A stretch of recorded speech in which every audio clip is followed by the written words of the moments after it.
ദൈവമാതാവേ, കൃപാസനത്തിലൂടെ ഞങ്ങൾക്കും ഞങ്ങളുടെ ദേശത്തിനും അമ്മ മാധ്യസ്ഥം തേടിത്തന്ന എല്ലാ അനുഗ്രഹങ്ങൾക്കും കൃപകൾക്കും ഞങ്ങളിപ്പോൾ ഹൃദയം നിറഞ്ഞ നന്ദി പറയുന്നു. നമുക്കെല്ലാവർക്കും സ്തുതിച്ച് പ്രാർത്ഥിക്കാം. പരിശുദ്ധ പരമദിവ്യകാരുണ്യത്തിന് ആരാധനയും സ്തുതിയും പുകഴ്ചയും ഉണ്ടായിരിക്കട്ടെ. പരിശുദ്ധ പരമദിവ്യകാരുണ്യത്തിന് ആരാധനയും സ്തുതിയും പുകഴ്ചയും ഉണ്ടായിരിക്കട്ടെ.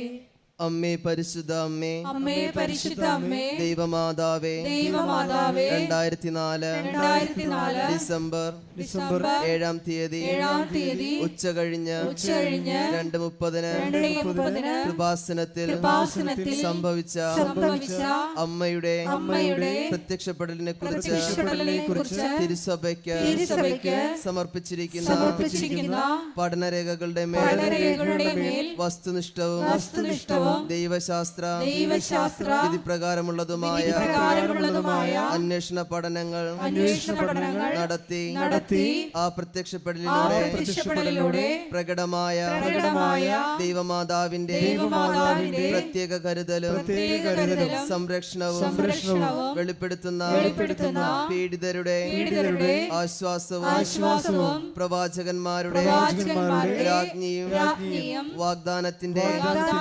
പേടകവും പ്രപഞ്ച പ്രകൃതിയുടെ മാതാവുമായ പരിശുദ്ധ അമ്മയുടെ ഭക്തി തിരുസഭയിൽ കൂടുതൽ പ്രചരിച്ച് ജീവിതത്തിന്റെ ദുരിത ദുരന്ത അവസ്ഥകളിൽ അകപ്പെട്ട് കഴിയുന്ന അനേകായിരം മക്കൾക്ക് ദൈവത്തിന്റെ സാന്നിധ്യവും സന്ധിപ്പും കൂടുതൽ അനുഭവിക്കുക വഴി ആത്മീയ വിശുദ്ധിയും ദൈവശക്തിയും കൈവരിക്കുവാൻ ഞങ്ങളുടെ കുടുംബങ്ങളെ ഇടയാക്കണമേ.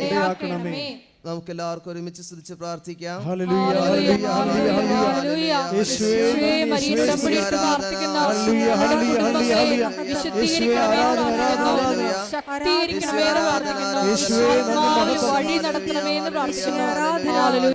പരിശുദ്ധ പരമദിവ്യകാരുണ്യത്തിന് ആരാധനയും സ്തുതിയും പുകഴ്ചയും ഉണ്ടായിരിക്കട്ടെ. പരിശുദ്ധ പരമദിവ്യകാരുണ്യത്തിന് ആരാധനയും സ്തുതിയും പുകഴ്ചയും ഉണ്ടായിരിക്കട്ടെ.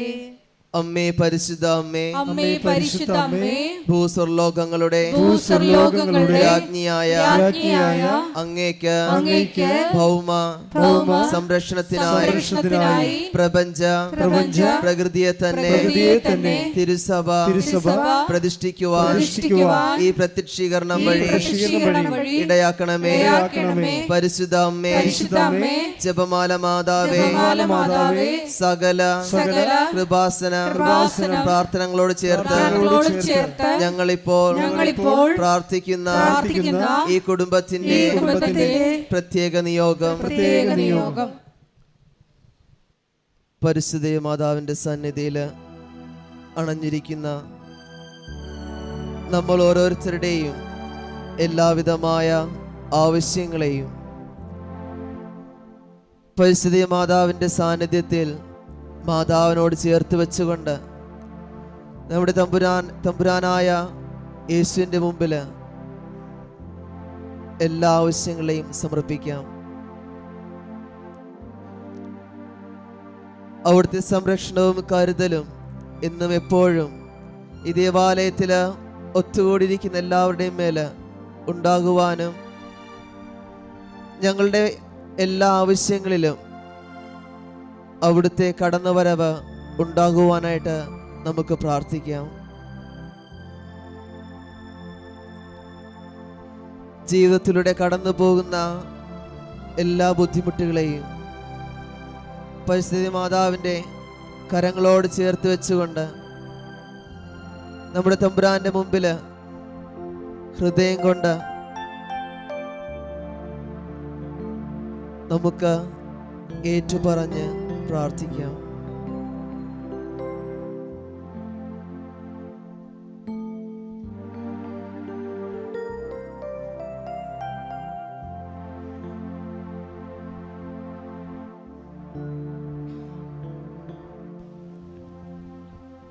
അമ്മയുടെ പ്രത്യക്ഷീകരണത്തിന്റെ ഈ അനുഗ്രഹവേളയിൽ ഞങ്ങൾക്ക് സാധിച്ചു തരുവാൻ കനിയണമേ.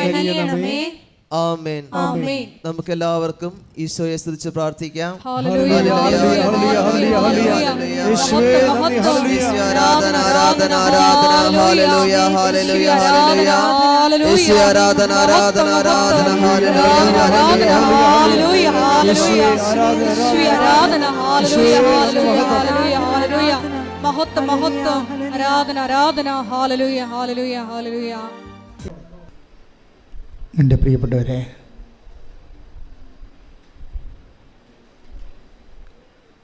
വിശ്വാസമെന്നത് ഒരു ബുദ്ധിപരമായ വ്യാപാരമാകാൻ എൻ്റെ സ്വാഭാവിക അവസ്ഥ അതാണ്. ഒരു ബുദ്ധിപരമായ വിനിമയമാണ് വിശ്വാസം.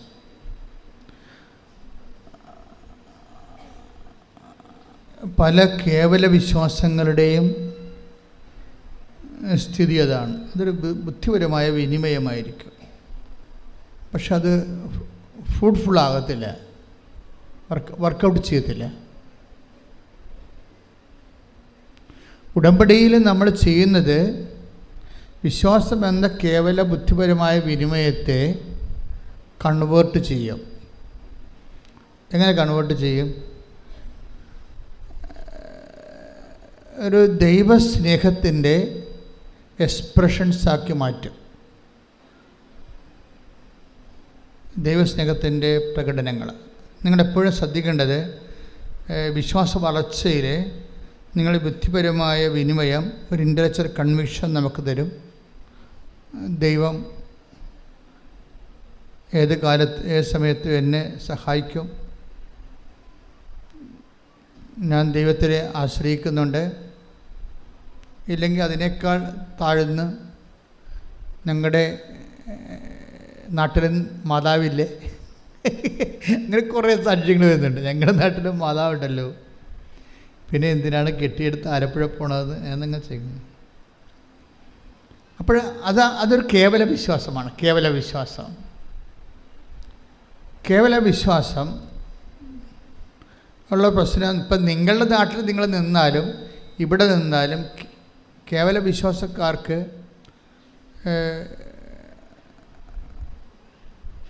അത് ആക്ടിവേറ്റ് ആകത്തില്ല വിശ്വാസം. നമ്മൾ റീചാർജ് ചെയ്യാം, പക്ഷേ ആക്ടിവേറ്റ് ആകുന്നത് വേറെ ഒരു ഫങ്ഷനാണ് അല്ലേ. മൊബൈലിൽ നമുക്ക് റീചാർജ് ചെയ്യാൻ പറ്റും, പക്ഷേ ആക്ടിവേറ്റ് ആകുന്നത് വേറെ ഒരു ഫങ്ഷനാണ്. അതുപോലെ വി ക്യാൻ ഹാവ് ഫെയ്ത്ത്, പക്ഷെ ആ ഫെയ്ത്ത് ഒരു സാക്ഷ്യത്തിലേക്ക് പ്രവേശിക്കുന്നത് അതിൻ്റെ കണ്ടൻറ്റ് ബേസ് വേറെയാണ്. അതിൻ്റെ അകത്ത് സ്നേഹത്തിൻ്റെ എലമെൻറ്റ്സ് വേണം. ഉടമ്പടിയിൽ പുരോഗമിക്കുന്നുണ്ടെങ്കിൽ നിങ്ങൾ ഇൻട്രോസ്പെക്റ്റ് ചെയ്യേണ്ട ഒരു വിഷയം, എൻ്റെ ഫെയ്ത്ത് കണ്ടൻറ്റിൽ കണ്ടൻറ്റ് ഓഫ് ലവ് ഉണ്ടോ എന്ന് നോക്കണം. നമുക്ക് ആ വിഷയത്തിലൊക്കെ ആധ്യാത്മിക ജീവിതത്തിൽ ഇത്തിരി ബുദ്ധി ഉപയോഗിക്കുന്നത് തെറ്റൊന്നുമില്ല. ഞാൻ നിങ്ങളുടെ വിശ്വാസത്തിൽ കണ്ടൻറ്റ് ഓഫ് ലവ് ഉണ്ടോ ഇല്ലയെന്ന് നോക്കണം. എന്നിട്ട് അതിൻ്റെ കുറവാണ് പരിഹരിക്കേണ്ടത്. കുറവ് പരിഹരിച്ച് മാത്രമേ നമുക്ക് വിശ്വാസ പുരോഗതി പ്രാപിക്കാൻ പറ്റത്തുള്ളൂ. അല്ലെങ്കിൽ ഇങ്ങനെ സ്റ്റാറ്റസ് കോ മെയിൻറ്റെയിൻ ചെയ്ത് പോകും, തൽസ്ഥിതി നിലനിന്ന് പോകും. നമുക്കൊരു 10 ഡിഗ്രി ഫെയ്ത്ത് ഉണ്ട്, നമ്മളെങ്ങനെ തലകുത്തി പോയി. ഇപ്പോൾ നിങ്ങൾക്ക് അതിൻ്റെ അകത്ത് ഈ കൃപാസനത്തിൽ വന്ന് എൻ്റെ പേരിൽ രോഗികളെ ശുശ്രൂഷിക്കാം, വീട്ടിലെ സഹായം കൊടുക്കാം, അമ്മയെ സഹായിക്കാം, അല്ലെങ്കിൽ അപ്പനെ സഹായിക്കാം, പിന്നെ പാവപ്പെട്ടവരെ സഹായിക്കാം. പക്ഷേ ഇങ്ങനെയൊക്കെ സഹായിച്ചാലും ചില സമയത്ത് നിങ്ങളുടെ വിശ്വാസത്തിനൊരു വളർച്ച ഉണ്ടാകാൻ ചിലപ്പോൾ സാധ്യതയുണ്ടാകത്തില്ല. അതെന്തുകൊണ്ടാണ്? അത് നിങ്ങൾ ടെക്നിക്കലി ഫങ്ഷനിലായതുകൊണ്ടാണ്. സാങ്കേതികമായിട്ട് ഫങ്ഷനിലാകുന്നതുകൊണ്ടാണ്. സാങ്കേതികമായിട്ടല്ല എൻ്റെ ഇത് വരണത് ഇപ്പം നിങ്ങൾ രോഗികളെ കാണുന്നുണ്ടെങ്കിൽ, ഇപ്പോൾ ചിലരൊക്കെ എന്തുമാത്രം, അതായത് കൃപാസനത്തിൽ ഇത്രയും ദൈവാനുഗ്രഹം നിറഞ്ഞു നിൽക്കാൻ കാരണം ഉടമ്പടി എടുത്തവരെല്ലാവരും ലോകത്തിൻ്റെ എമ്പാടും പോയി ആശുപത്രികളിലും അനാഥാലയങ്ങളിലും ഹോസ്പിസുകളിലും അതുപോലെ തന്നെ കുടുംബങ്ങളിലുമൊക്കെ പോയി ആൾക്കാരെ ശുശ്രൂഷിക്കുകയും ഭക്ഷണം കൊടുക്കുകയും പണം കൊടുക്കുകയും അവിടെ നിന്ന് വസ്ത്രം കഴുകി കൊടുക്കുകയും അങ്ങനെ സൽപ്രവൃത്തികളുടെ ഒരു പ്രളയമാണ് ഈ ഉടമ്പടി അഴിച്ചു വിട്ടിരിക്കുന്നത്. അവരുടെ സൽപ്രവൃത്തികളുടെ ആസ്തി ആ ഉടമ്പടിയുടെ പൊതു ഖജനാവിലെ ടാപ്പ് ചെയ്യുന്നവർക്ക് ഈ കൃപാസനത്തിൻ്റെ പൊതു ദൈവാനുഗ്രഹം ലഭിക്കും. തീർച്ചയായിട്ടും അതുകൊണ്ടാണ് കൃപാസനത്തിലെ കാല് കുത്തുമ്പോഴൊക്കെ ചില ആൾക്കാർ അനുഗ്രഹിക്കപ്പെടുന്നു പറഞ്ഞതിൻ്റെ കാരണം ഇതിൻ്റെ പൊതുവായിട്ടുള്ള ആധ്യാത്മികമായിട്ടുള്ള ആസ്തികളാണ്. എപ്പോഴും നമ്മൾ ശ്രദ്ധിക്കേണ്ട കാര്യം ഈ കാര്യത്തിൽ കുറച്ച് റീസണബിൾ ആകണം. ഒരു വൈകാരികം എന്നതിനേക്കാൾ ഉപരി ഫെയ്ത്ത് മുന്നോട്ട് വെക്കുന്ന ഒരു റീസണുണ്ട്. വിശ്വാസം മുന്നോട്ട് വെക്കുന്ന ഒരു റീസണുണ്ട്, യുക്തിയുണ്ട്. അത് ഒരു പക്ഷേ നമ്മൾ പറയുന്ന സെക്കുലർ യുക്തിയല്ല, അത് മരിയൻ യുക്തി എന്നാണ് ഞാൻ പറയേണ്ടത്. മരിയൻ റീസൺ അങ്ങനെ ഒരു സംഭവമാണ്, ആധ്യാത്മിക ജീവിതത്തിലുള്ള സംഭവമാണ് മരിയൻ റീസൺ. എന്താ മരിയൻ റീസൺ? അപ്പോൾ മരിയൻ റീസൺ എന്ന് പറയുമ്പോൾ, ഉദാഹരണത്തിന് അവർക്ക് വീഞ്ഞില്ല എന്ന് അമ്മ പറയുന്നു, ഈശോയോട് പറയുന്നു അല്ലേ. ഫസ്റ്റ് റെസ്പോൺസ് എന്താണ് ഈശോയുടെ ഫസ്റ്റ് റെസ്പോൺസ് എന്താ? എനിക്ക് നിനക്കും എന്ത്. സെക്കൻഡ് റെസ്പോൺസ് എന്താണ്? എൻ്റെ സമയം ഇനിയും ആഗതമായിട്ടില്ല. അപ്പോൾ ഈ ഫസ്റ്റ് റെസ്പോൺസും സെക്കൻഡ് റെസ്പോൺസും ഉദ്ദേശിച്ച നെഗറ്റീവ് ആൻസറാണ് വരണത് അല്ലേ? നെഗറ്റീവ് അല്ലേ? ആ വിഷയം നടക്കത്തില്ലെന്ന് ഉറപ്പല്ലേ? Then why mother is waiting for the answer? പിന്നെ എന്തുകൊണ്ടാണ് അമ്മ നിൽക്കുന്നത്? അതാണ് വിഷയം. അതാണ് മരിയൻ റീസൺ എന്ന് പറയുന്നത്. എന്താണ്? അമ്മയ്ക്ക് വിശ്വാസത്തെക്കാളുപരി ഈശോയോട് സ്നേഹമുണ്ട്. ശ്രുതിക്കട്ടെ ഹല്ലേലൂയ.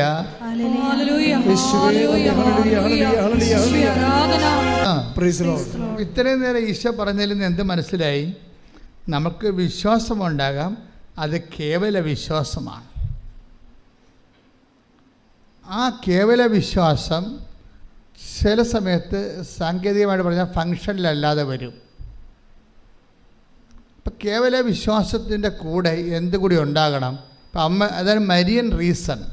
മരിയൻ റീസൺ എന്ന് പറയാം എന്താ? ഇപ്പം എനിക്കും നിനക്കും എന്ത് എന്ന് അമ്മ ചോദിച്ചില്ലേ? It is nothing to with us, it is not our business.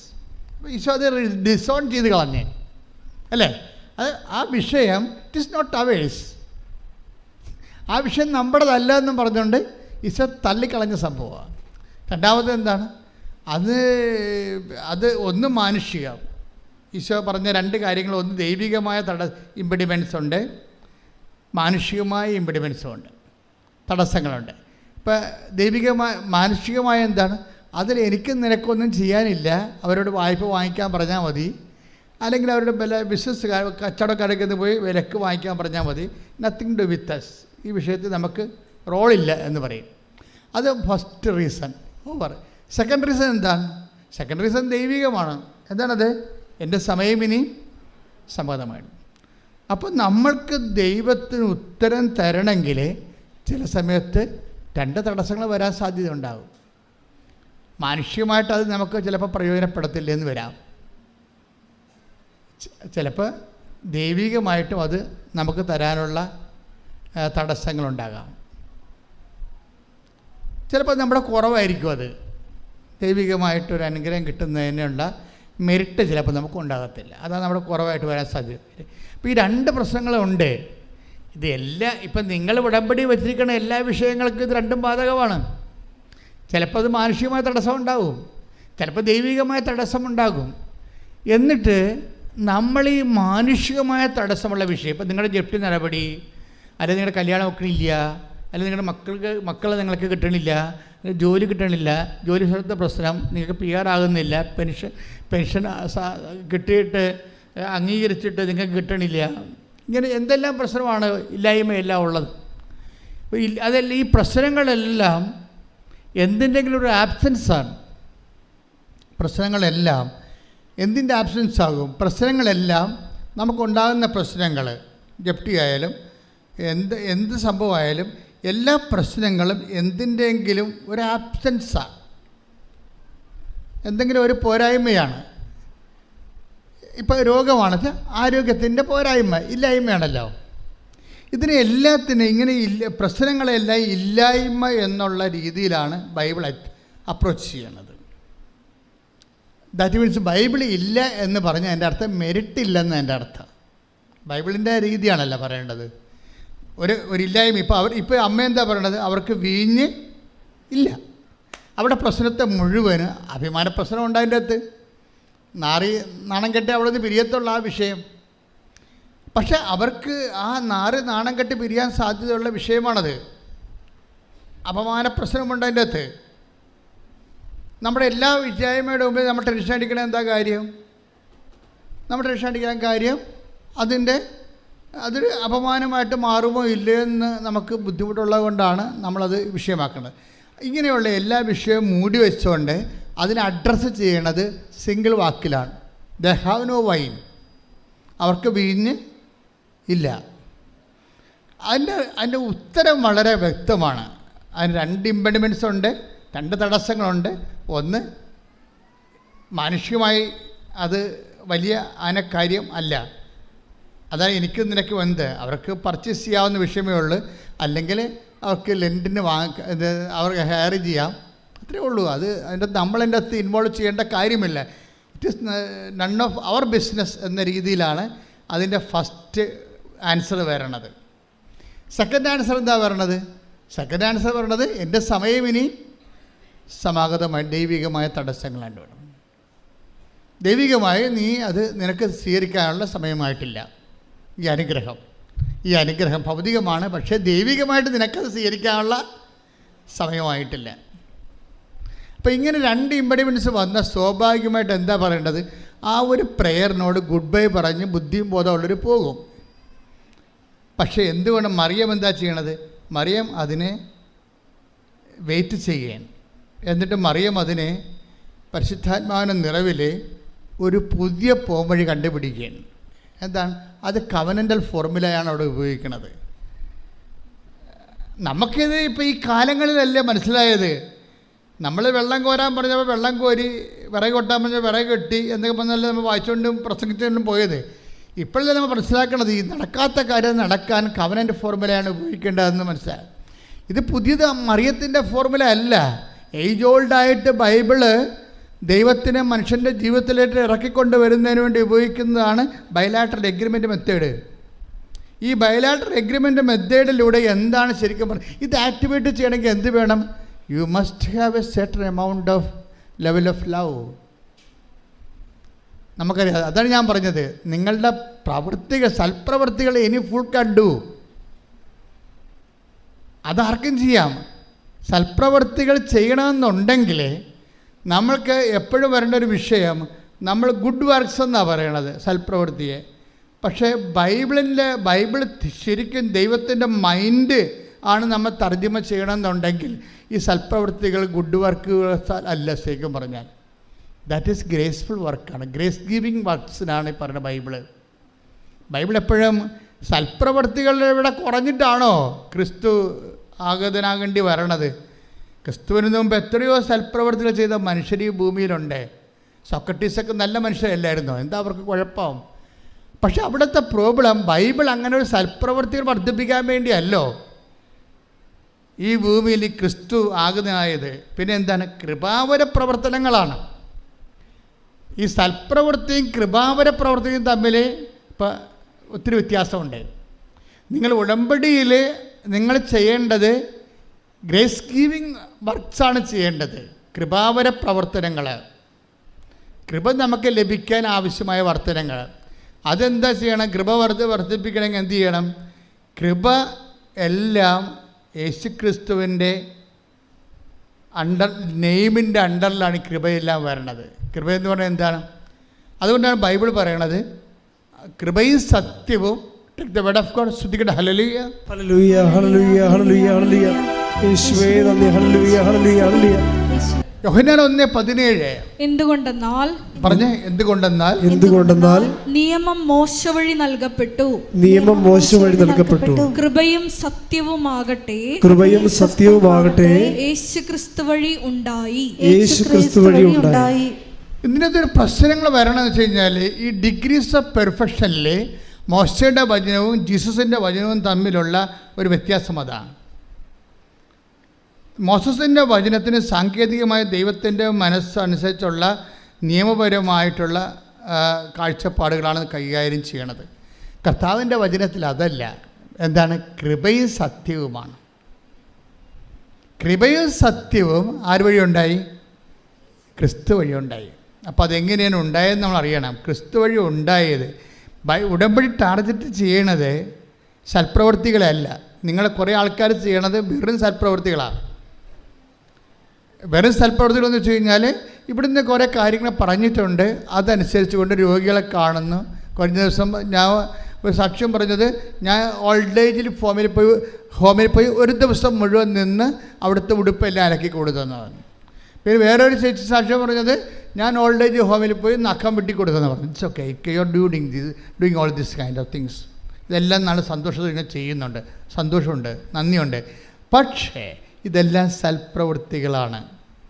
ഈ സൽപ്രവൃത്തികളിൽ നിന്ന് നമുക്ക് കൃപ ഡ്രോൺ ചെയ്യണമെന്നുണ്ടെങ്കിൽ നിങ്ങൾക്ക് വേറെ ഒരു കാര്യം കൂടി വേണം. എന്താ വേണ്ടത്? കൃപ. സൽപ്രവൃത്തികളിത് ഈ നിങ്ങൾ ചെയ്ത കാര്യങ്ങളെ ക്രിസ്തുവിനെ മാറ്റി നിർത്തിയും ചെയ്യാൻ പറ്റും. ലോകത്ത് എന്തുമാത്രം ആൾക്കാർ ചെയ്യുന്നുണ്ട് ഇല്ലേ? റോട്ടറി ക്ലബ്ബുകാരെ കണ്ണ് വരെ വെച്ച് കൊടുക്കുന്നുണ്ട് ഇല്ലേ? അപ്പോൾ അങ്ങനെ എന്തോ ക്ലബ്ബുകാർ ചെയ്യുന്നുണ്ട്. നാട്ടിൽ എന്തുമാത്രം അയൽക്കൂട്ടങ്ങളും അതുപോലെ തന്നെ പല പലതരമുള്ള പാർട്ടി സംഘങ്ങളും ഒക്കെ പല കാര്യങ്ങളും മനുഷ്യർക്ക് വേണ്ടി ചെയ്യുന്നുണ്ട്. ഇതെല്ലാം സൽപ്രവൃത്തികളാണ്. പക്ഷേ ഒരു ക്രൈസ്റ്റ് സെൻട്രിക് ആയിട്ടുള്ള ഒരു ആധ്യാത്മികത ചര്യം അനുവർത്തിക്കുന്നവരെ കേവലം സൽപ്രവൃത്തികളല്ല നമ്മൾ ലക്ഷ്യം വെക്കുന്നത്, കൃപാവര പ്രവൃത്തികളാണ്. എന്താ കാര്യം? കൃപയും സത്യവും അവൻ വഴി ഉണ്ടായി. അപ്പം കൃപാവര സത്യങ്ങൾ, കൃപാവര പ്രവൃത്തികൾ ചെയ്യാൻ, ഇപ്പം സൽപ്രവൃത്തികളും കൃപാവര പ്രവൃത്തികളും നമ്മൾ വ്യത്യാസം എന്താ? സൽപ്രവൃത്തികൾ മനുഷ്യൻ്റെ പേരിലാണ് ചെയ്യണത്.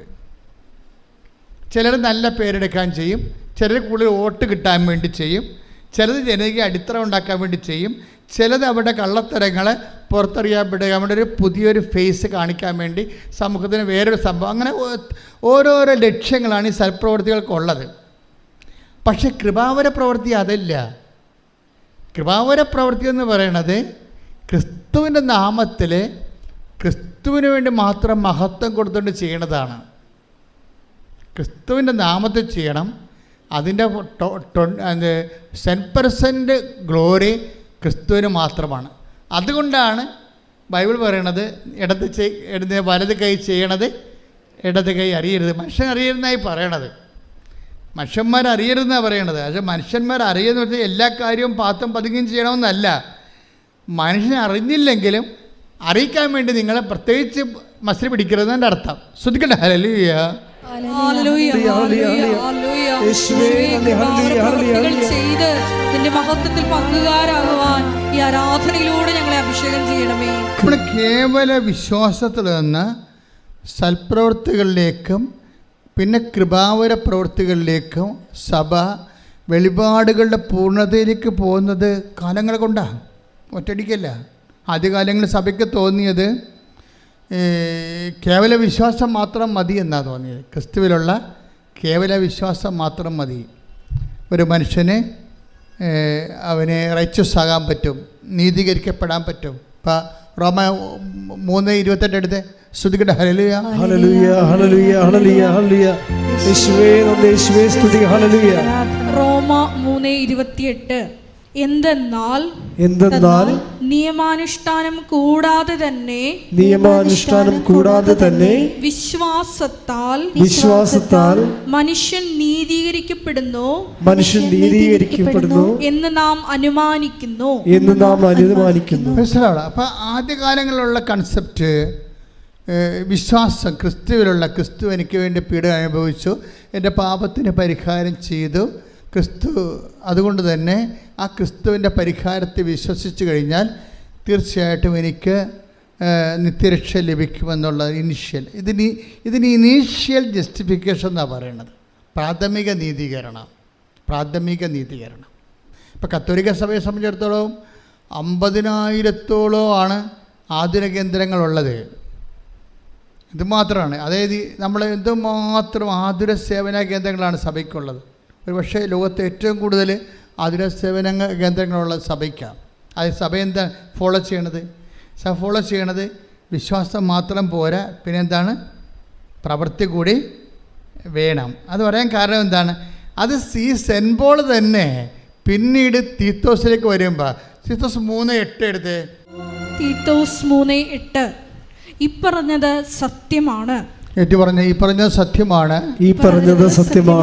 ദൈവത്തിൽ വിശ്വസിച്ചവർ സൽപ്രവൃത്തികൾ ചെയ്യുന്നതിൽ ജാഗരൂകരായിരിക്കാൻ വേണ്ടി ഇക്കാര്യങ്ങളിൽ നീ സമ്മർദ്ദം ചെലുത്തണം എന്ന് ഞാൻ ആഗ്രഹിക്കുന്നു. ഇവയെല്ലാം ശ്രേഷ്ഠവും മനുഷ്യർക്ക് പ്രയോജനകരവുമാണ്. അതിൻ്റെ പ്രശ്നത്തിൽ സൽപ്രവൃത്തികൾ ആദ്യം വിശ്വാസം മതി എന്ന് പറഞ്ഞ സെൻറ്റ് പോൾ തന്നെ കുറച്ച് കഴിയുമ്പോൾ മാറും. 10 കൊല്ലം കഴിയുമ്പോൾ മാറും. റോമാലേഖനം എഴുതി 56-ലാണ്, ടൈറ്റസ് എഴുതി 66-ലാണ്. 10 കൊല്ലം. 10 കൊല്ലത്തിന് ശേഷം കഴിയുമ്പോൾ അദ്ദേഹത്തിന് മനസ്സിലായി വിശ്വാസം മാത്രം പോരാ, പിന്നെന്താണ്? അപ്പോൾ നമ്മൾ ദൈവത്തിൻ്റെ കാര്യങ്ങൾ അറിയണത് ദൈവത്തിനിങ്ങനെ ജീവിക്കുന്നതനുസരിച്ച് ക്രൊണോളജിക്കലായിട്ട് നമ്മൾ ജീവിച്ച് വരുമ്പോഴല്ലേ ദൈവം ഓരോരോ കാര്യം നമുക്ക് വെളിപ്പെടുത്തി വെളിപ്പാടിൻ്റെ പൂർണ്ണതയിലേക്ക് നമ്മളെ കൊണ്ടുവരണേ. അങ്ങനെ വരാൻ കാരണം എന്താണെന്ന് വെച്ച് കഴിഞ്ഞാൽ, ഇപ്പോൾ AD 56 വിശ്വാസം, ഒരാൾ നീതീകരിക്കപ്പെടുന്നത്, നിത്യരക്ഷ പ്രാപിക്കുന്നത് അയാൾ വിശ്വാസം മൂലമാണെന്ന് മതി. പക്ഷേ അതിനിടയ്ക്ക് യാക്കോബ് ഒരു 5 കൊല്ലം കഴിഞ്ഞപ്പോൾ യാക്കോബ് പറഞ്ഞ് ഇത് നടക്കുമെന്ന് തോന്നുന്നില്ല. യാക്കോബ് ഒരു 60 ആയപ്പോൾ, AD 56 റോമാലേഖനം എഴുതുന്ന 60 ആയപ്പോൾ യാക്കോബ് പറഞ്ഞ് അത് പ്രവൃത്തി വേണമെന്ന് പറഞ്ഞ്. അങ്ങനെയാണ് സൽപ്രവൃത്തി വരണത്. യാക്കോബിന്റെ ലേഖനം എടുത്ത് 2:24. മനുഷ്യൻ വിശ്വാസം കൊണ്ട് മാത്രമല്ല പ്രവൃത്തികളാലുമാണ് നീതീകരിക്കപ്പെടുന്നതെന്ന് നിങ്ങൾ അറിയുന്നു. 56-ലെ AD 54 കർത്താവ് മരിച്ച് 56 വർഷം കഴിഞ്ഞപ്പോഴാണ് കേവലമായിട്ട് പറയാം. 56 കർത്താവ് ജനിച്ച് ഒരു 56 വർഷം കഴിയുമ്പോൾ നമ്മൾ സെൻറ്റ് പോളിൻ്റെ ആദ്യത്തെ ലേഖനം പുറത്തു വരുന്നത് റോമ. അവിടെ പറയുന്നത് എന്താണ്? വിശ്വാസം മതി, നമ്മൾ ക്രിസ്തുവിലുള്ള വിശ്വാസം കൊണ്ട് നമ്മൾ നീതീകരിക്കപ്പെടും. അപ്പോസ്തലന്മാരുടെ ഇടയിൽ ചർച്ചയായി. പിന്നെ ജെറുസലേം സൂനദോസ് തുടങ്ങാൻ നേരത്ത് സൂനദോസിൻ്റെ ഇടയ്ക്ക് കൃത്യമായ ഐഡിയ കിട്ടാൻ വേണ്ടി യാക്കോബ്, കർത്താവിൻ്റെ സഹോദരൻ യാക്കോബ് പറഞ്ഞു, വിശ്വാസം മാത്രം പോരാ, സിനഗോഗ് ശ്രദ്ധിക്കണം. ജെറുസലേം സൂനദോസ് നടന്നുകൊണ്ടിരിക്കണം ആദ്യത്തെ. അപ്പോൾ നിങ്ങൾ അവിടെയാണ് യാക്കോബ് അഡ്രസ്സ് ചെയ്യണത്. വിശ്വാസം മാത്രം പോരാ, മറിച്ച് എന്ത് വേണം? പ്രവൃത്തി വേണം. യാക്കോബിൻ്റെ ഈ ലേഖനമാണ് ലോകത്തെ മാറ്റിക്കളഞ്ഞത്.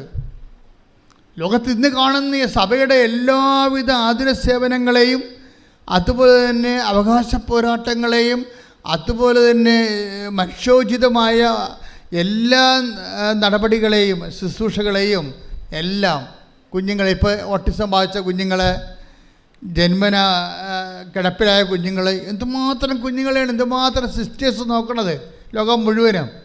അതെല്ലാം കാര്യം ഈ യാക്കോബിൻ്റെ ലേഖനമാണ്. യാക്കോബിൻ്റെ ലേഖനം എന്ന് പറയുന്നത് വല്ലാത്തൊരു ലേഖനമായിപ്പോയി.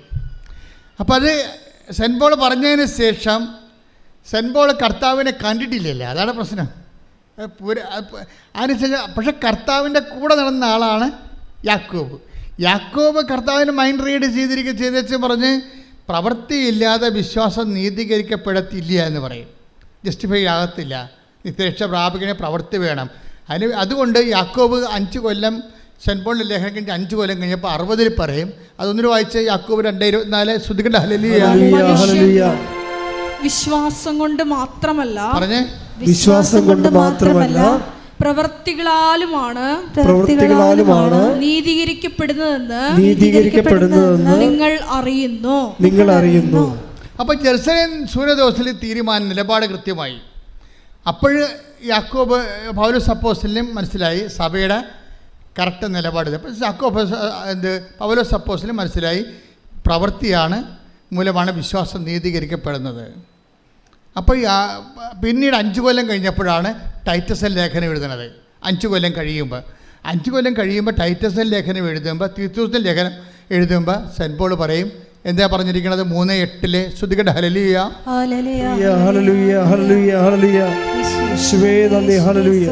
ഈ പറഞ്ഞത് സത്യമാണ്. ദൈവത്തിൽ വിശ്വസിച്ചവർ സൽപ്രവൃത്തികൾ ചെയ്യുന്നതിൽ ജാഗരൂകരായിരിക്കാൻ വേണ്ടി ഇക്കാര്യങ്ങളിൽ നീ സമ്മർദ്ദം ചെലുത്തണം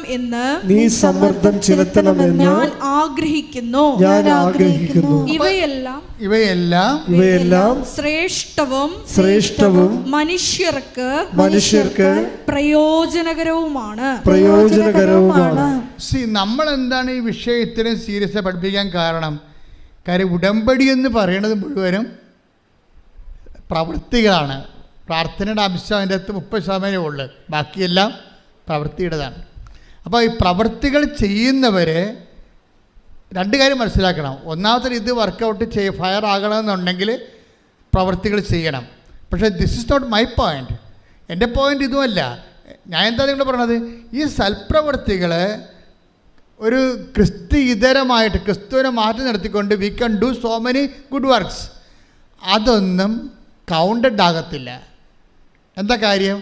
അത് ക്രിസ്തുവിൻ്റെ മഹത്വത്തെ പ്രഘോഷിക്കാത്ത, അവൻ്റെ നാമത്തെ മഹത്വപ്പെടുത്താത്ത പ്രവൃത്തികളെല്ലാം ശരിക്കും പറഞ്ഞാൽ അത് കൃപാവര പ്രവൃത്തികളല്ല. We are aiming for graceful works, കൃപാവര പ്രവൃത്തികൾ. നിങ്ങളത് വളരെ കൃത്യമായിട്ട് ചെയ്യണം. സൽപ്രവൃത്തിയും കൃപാവര പ്രവൃത്തിയും തമ്മിലുള്ള വ്യത്യാസം എന്ന് പറയുന്നത്, കൃപാവര പ്രവൃത്തി for the glorification of Christ name, കർത്താവിൻ്റെ നാമത്തിൻ്റെ മഹത്വത്തിനാണ് അത് കാഴ്ചവെക്കുന്നത്. അതുകൊണ്ടാണ് ഇൻറ്റൻഷൻ പ്രധാനപ്പെട്ടതായി വരുന്നത്. നമുക്ക് ഇൻറ്റൻഷൻ പ്രധാനപ്പെട്ട, ചെയ്ത പ്രവൃത്തി ചെയ്യല്ല പ്രശ്നം.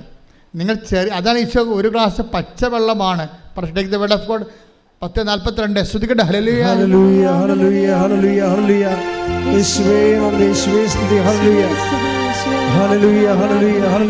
മത്തായി 10:42 ഈ ചെറിയവരിൽ ഒരുവന് ശിഷ്യന് എന്ന നിലയിൽ ഒരു പാത്രം വെള്ളമെങ്കിലും കൊടുക്കുന്നവന് പ്രതിഫലം ലഭിക്കാതിരിക്കുകയില്ലെന്ന് സത്യമായി ഞാൻ നിങ്ങളോട് പറയുന്നു. ഇവിടെ പ്രശ്നം എന്തുമാത്രം വലിയ കാര്യങ്ങൾ ചെയ്തു എന്നല്ല, ചെറിയ കാര്യങ്ങൾ പോലും ചെയ്താൽ അത് കൗണ്ടാകണത് അത് കൃപാവര പ്രവൃത്തി ആയത് കൊണ്ടാണ്. മനസ്സിലായോ? അത് ക്രിസ്തുവിൻ്റെ നാമത്തിൽ ചെയ്യുന്നത് കൊണ്ടാണ്. ശ്രുതികട്ടെ മക്കളെ, ശ്രുതികട്ടെ ഹല്ലേലൂയ.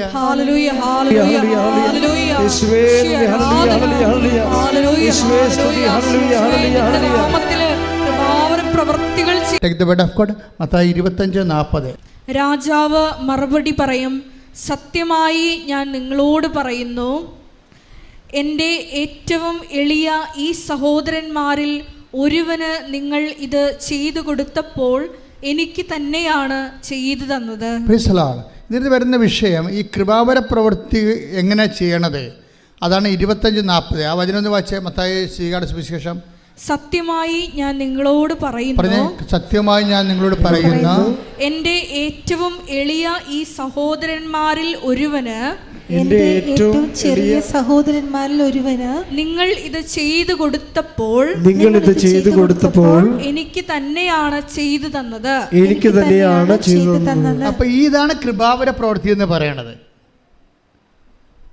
എന്താ വെച്ച് കഴിഞ്ഞാൽ ക്രിസ്തുവിന് തന്നെ നമ്മൾ ചെയ്ത് കൊടുക്കുകയാണ് ഡയറക്റ്റായിട്ട്. അതെങ്ങനെയാണ്? ക്രിസ്തുവിൻ്റെ നാമത്തിൽ ആണ് നമ്മൾ ഏറ്റവും എളിയ സഹോദരന് ചെയ്ത് കൊടുക്കുന്നത്. ഇതിനകത്ത് എന്താ നമുക്ക് വേണ്ടത്? 2 കാര്യങ്ങൾ വേണം. എന്ത് വേണം? ക്രിസ്തുവിനോടുള്ള സ്നേഹം വേണം, ആ സഹോദരനോടുള്ള സ്നേഹം വേണം. 2 സംഭവം വേണം. വിശ്വാസം മാത്രം പോരാ. 2 കാര്യം, കൃപാവര പ്രവർത്തിക്ക് 2 കാര്യം വേണം. എന്തൊക്കെ വേണം? ഒന്ന്, ക്രിസ്തുവിനോടുള്ള സ്നേഹം വേണം. രണ്ടാമത്തത് സഹോദര സ്നേഹം. നിങ്ങൾക്ക് എന്താ സംഭവിച്ചിട്ടുള്ളത്? നിങ്ങൾക്ക് മാതാവിനോടാണ് കൂടുതൽ സ്നേഹം വേണ്ടത്. This is wrong. അതല്ല സംഭവം. അമ്മ എന്താ ചെയ്യണത്? ഇപ്പം അമ്മ ചെയ്തിരിക്കണത് അവൻ പറയണത് പോലെ ചെയ്യുക. അതാ പ്രശ്നം. ഈ ചെയ്ത്താണ് കൃപാവര പ്രവൃത്തി എന്ന് പറയണത്. ഇപ്പം എനിക്കും നിനക്കും എന്താ? എൻ്റെ സമയം ഇനിയും സമാഗതമായിട്ടില്ല. നമ്മുടെ പ്രശ്നങ്ങൾക്ക് വരാൻ പോകുന്ന വിഷയം ഒന്ന്, ദൈവത്തിന് അവിടെ റോളില്ല എന്നാണ്.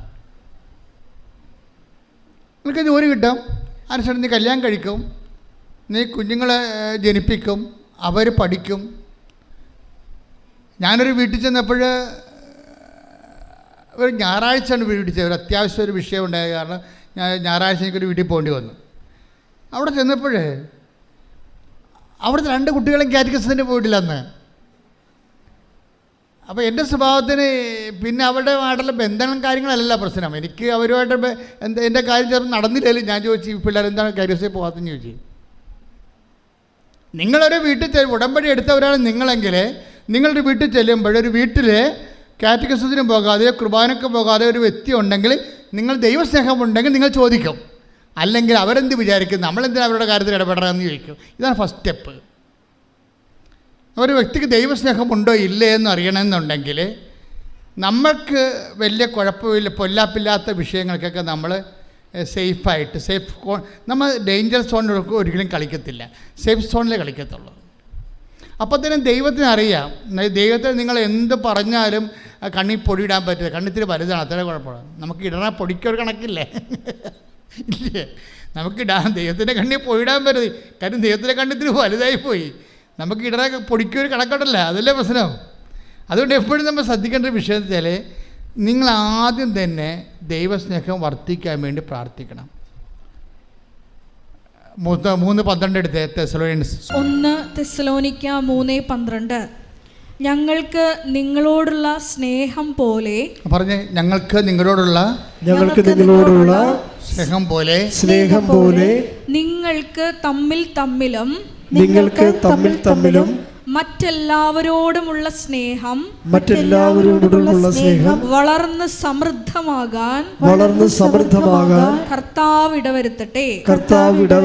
ഇപ്പം ദൈവത്തിനൊരു റോളുണ്ട് ഇതിൻ്റെ അകത്ത്. നമുക്ക് ലവ് ഓഫ് ഗോഡ് ലെവൽ കുറവാണെങ്കിൽ നിങ്ങൾ അഡ്രസ്സ് ചെയ്യേണ്ട അതാണ്. എൻ്റെ IELTS പാസ്സാക്കണേ, എൻ്റെ IELTS പാസ്സാക്കി ജന്മം പ്രാർത്ഥിച്ചാൽ ദൈവത്തിന് അതുകൊണ്ട് പ്രയോജനമില്ല. ദൈവം പറയും എനിക്ക് നിനക്ക് എന്താ എന്ന് ചോദിക്കും. ഇതാണ് പ്രശ്നം. എൻ്റെ IELTS പാസ്സാക്കി എൻ്റെ വസ്തു വിൽക്കണേ, എനിക്ക് കല്യാണം നടത്തണേ, എനിക്ക് കുഞ്ഞുങ്ങളുണ്ടാകണമെന്ന് പറഞ്ഞാൽ മാത്രം ഇരുന്ന ദൈവം ചോദിക്കുന്ന ചോദ്യം എന്താണ്? എനിക്കും നിനക്കും എന്താ? ഇവിടെ എന്താ പ്രശ്നം വെച്ച് കഴിഞ്ഞാൽ, ആദ്യം ലവ് ലെവൽ വർദ്ധിപ്പിക്കണം. ടെക്നിക്കലായിട്ടാണ് ഉടമ്പടി സമീപിക്കേണ്ടത്. ലവ് ലെവലിൽ അത് എന്തിനാണ്? ദൈവത്തോടുള്ള സ്നേഹം വേണം, നമുക്ക് പരസ്പര സ്നേഹം ഉണ്ടാകണം. അത് പിന്നെ എന്ത് ചെയ്യണം? പരസ്പര സ്നേഹം ഉണ്ടെന്നും പറഞ്ഞുകൊണ്ട് it is N on going process. എന്താ എഴുതിയിരിക്കണത്? വളർന്ന് ഞങ്ങൾക്ക് നിങ്ങളോടുള്ള സ്നേഹം പോലെ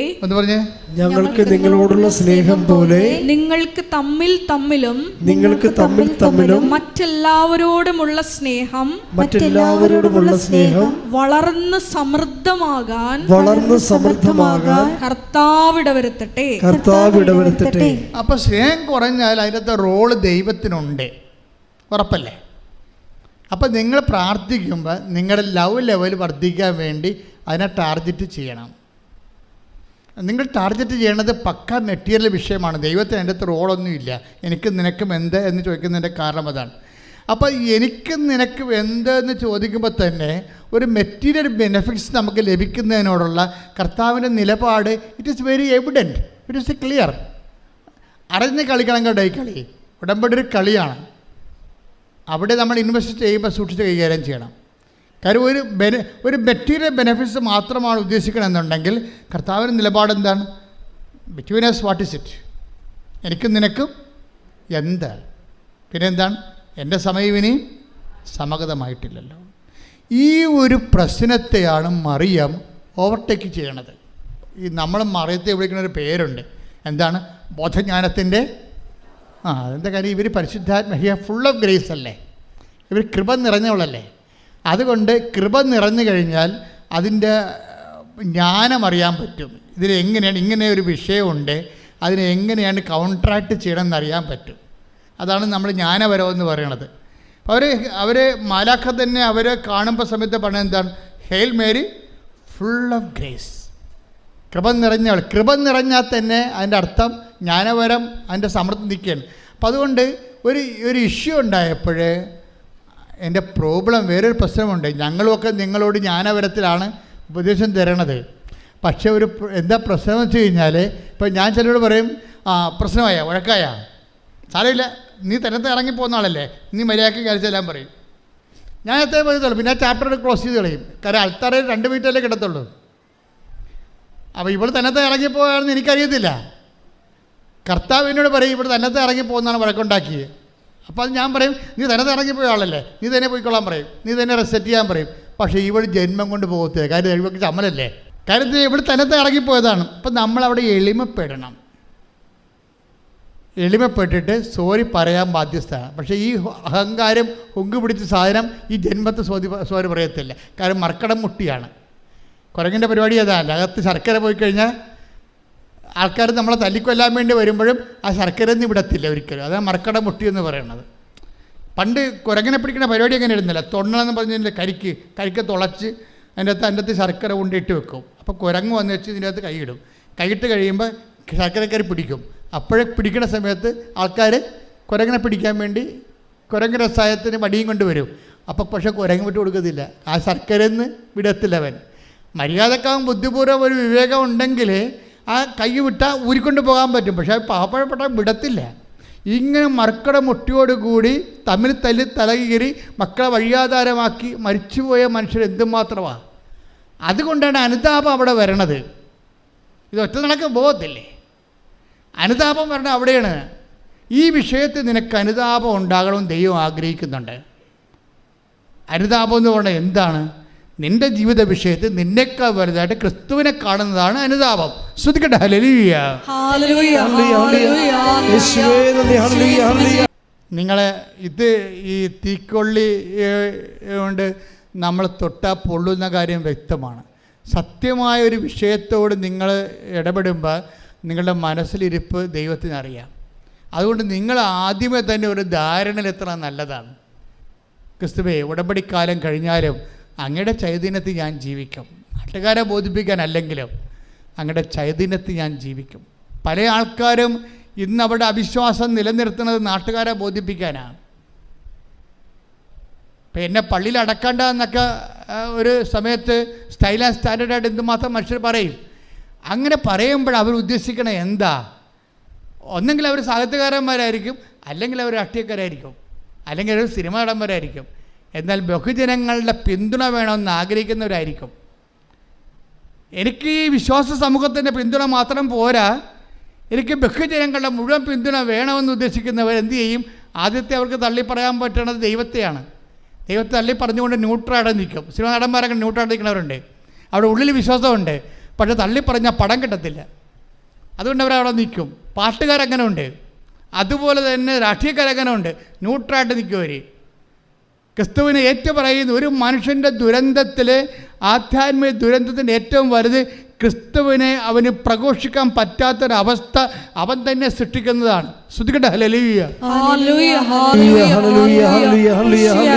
ഈ സൽപ്രവൃത്തികളുടെയും നീതീകരണത്തിൻ്റെയൊക്കെ ഒരു വിഷയം എന്ന് പറയണത് ഇത് ഏതെങ്കിലും ഒക്കേഷനിൽ ചെയ്തു വരണ സംഭവമല്ല. ഇത് നിത്യത വരെ ചെയ്തുകൊണ്ട് പോകുന്ന കാര്യമാണ്. ഇത് ഓൺഗോയിങ് ജസ്റ്റിഫിക്കേഷൻ എന്ന് പറയും. എന്ന് വെച്ച് കഴിഞ്ഞാൽ ഒരു തുടർ നീതീകരണ പ്രക്രിയ. അതെന്തും പറയുകയാണ്, എവിടെയാണ് ഇത്? നമുക്ക് IELTS മാസം പാസ്സായാൽ പോരാ, കാനഡയിൽ പോകാനേ പറ്റത്തുള്ളൂ. കാനഡ കഴിഞ്ഞ രാജ്യങ്ങളുണ്ട്, അതിൻ്റെ പേര് ദൈവരാജ്യം എന്നാണ്. ശ്രദ്ധിക്കട്ടെ. ഹല്ലേലൂയ. അവസാന നീതീകരണം ലഭിക്കണവരെ ഒരു ആത്മാവ് അസ്വസ്ഥമായിരിക്കും. സത്യമായ ദൈവത്തെ കണ്ടെത്തിയ മനുഷ്യരെ അവസാനത്തെ നീതീകരണം കിട്ടുന്നത് എപ്പോഴാണ്? 25:34. അനന്തരം രാജാവ് പറഞ്ഞേ.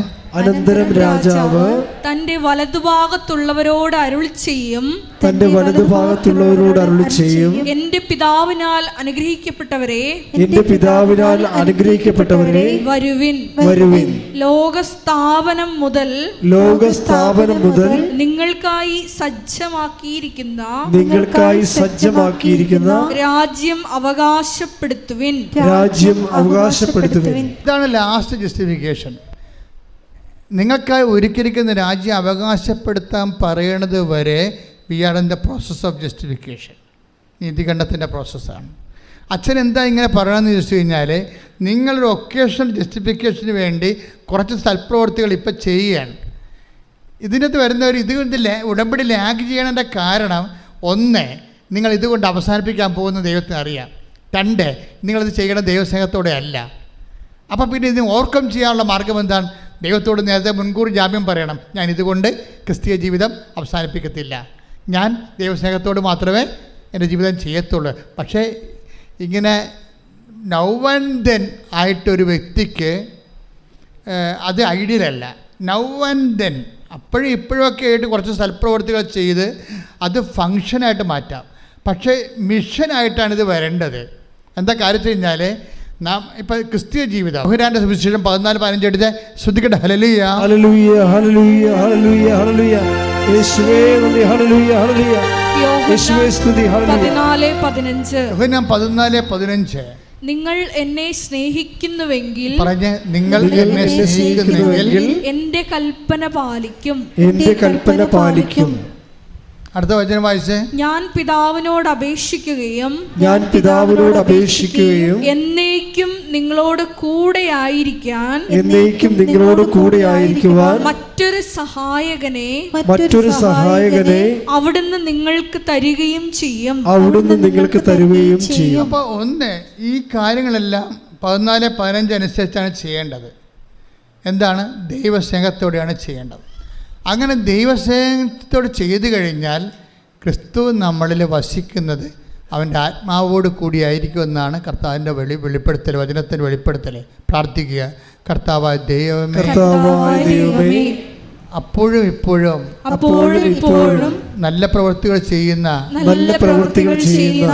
കാര്യം കാണാനുള്ള കാര്യപരിപാടിയേക്കാൾ സത്യസന്ധമായി ജീവിതം സുവിശേഷ സ്നേഹത്താൽ ദൈവസ്നേഹത്തോടെ പുനഃക്രമീകരിച്ചുകൊണ്ട് കൃപയിൽ നിറയുവാൻ വളരുവാൻ എന്നെ അഭിഷേകം ചെയ്യട്ടെ.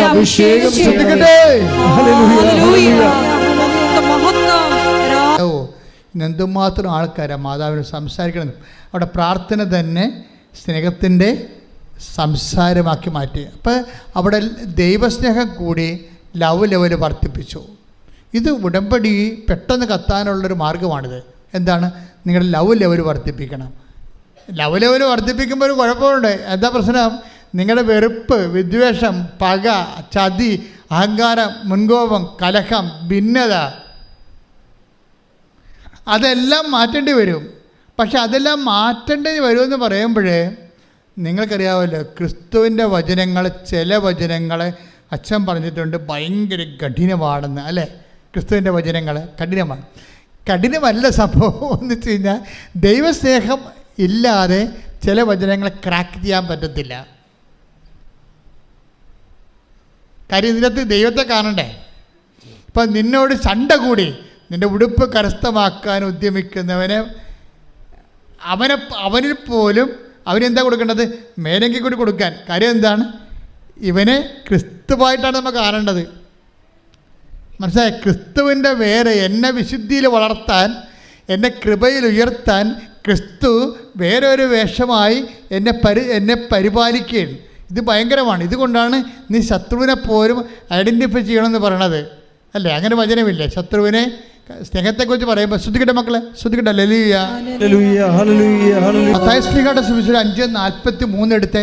അയൽക്കാരനെ സ്നേഹിക്കുക, പറഞ്ഞേ, അയൽക്കാരനെ സ്നേഹിക്കുക, ശത്രുവിനെ ദ്വേഷിക്കുക ശത്രുവിനെ ദ്വേഷിക്കുക എന്ന് പറഞ്ഞിട്ടുള്ളത് നിങ്ങൾ കേട്ടിട്ടുണ്ടല്ലോ.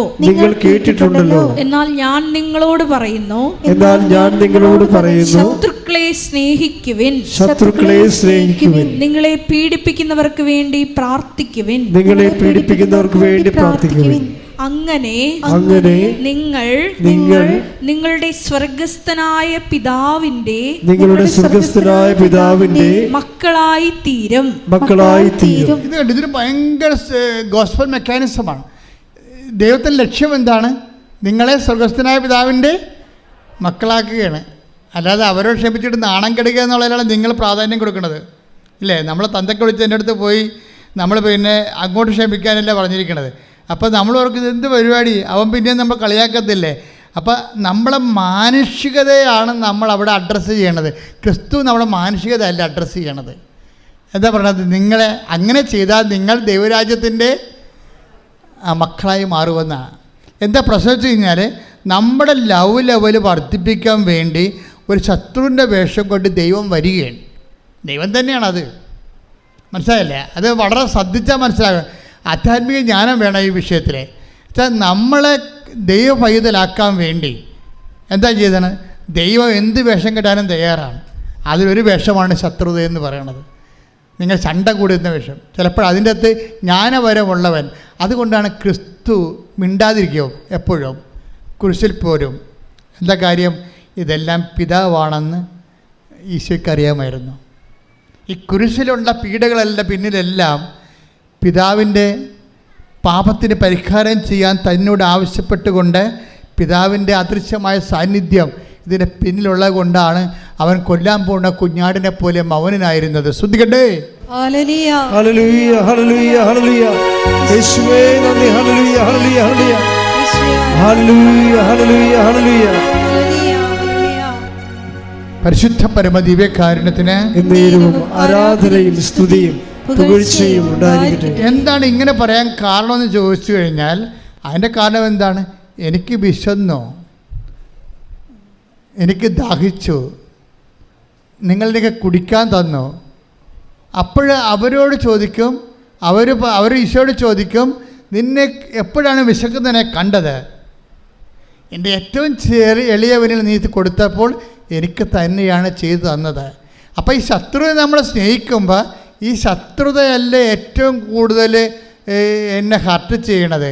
അപ്പോൾ അതിനെ അതിലംഘിച്ചുകൊണ്ട് ഞാൻ ദൈവസ്നേഹം കൊടുക്കുമ്പോൾ ഞാൻ ദൈവപൈതലായിട്ട് ഗ്രേഡറ്റ് ചെയ്യുകയാണ്. എന്താ കാര്യം?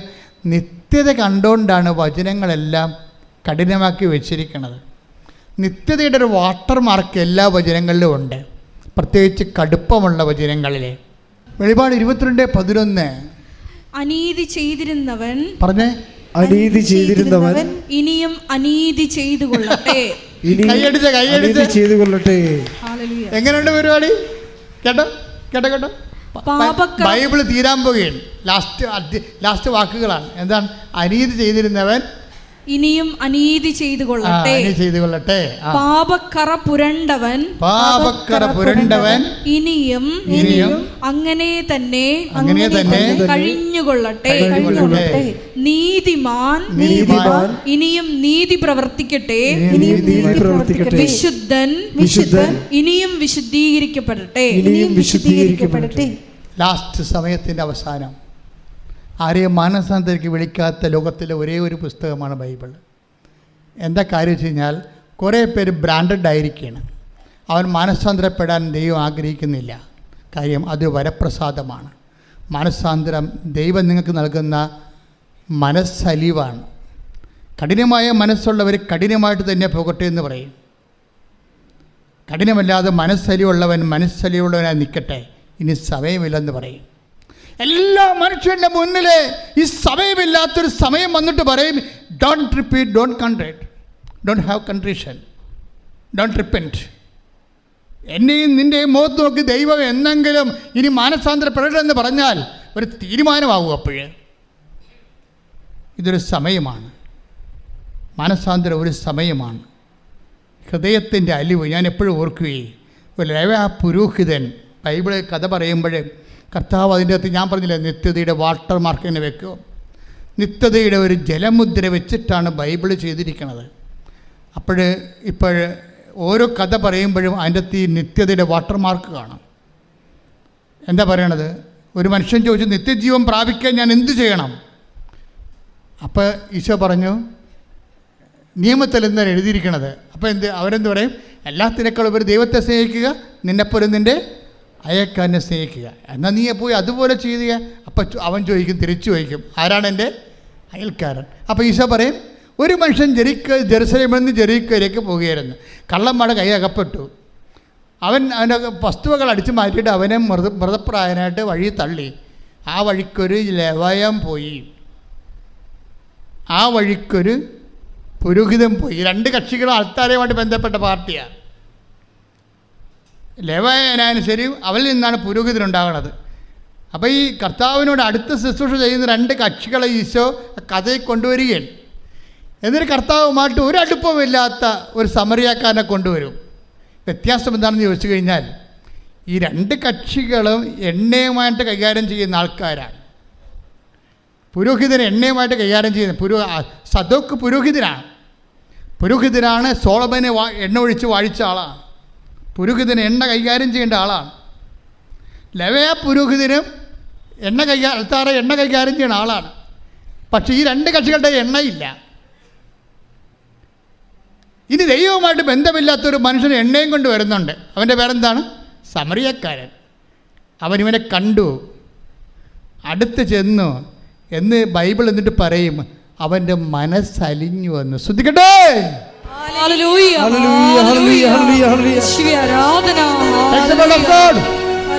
ലൂക്കാ 10:33.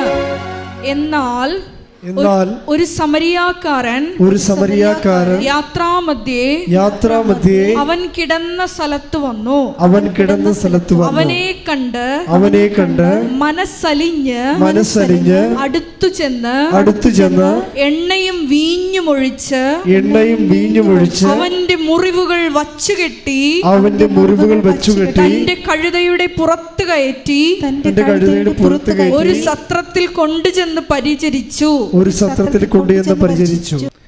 എൻ്റെ മക്കളെ, ഉടമ്പടി എടുത്തുകൊണ്ട് നിങ്ങൾ രോഗികളെ കാണുന്നു, പക്ഷെ മനസ്സറിയാതെ കാണാൻ പറ്റും.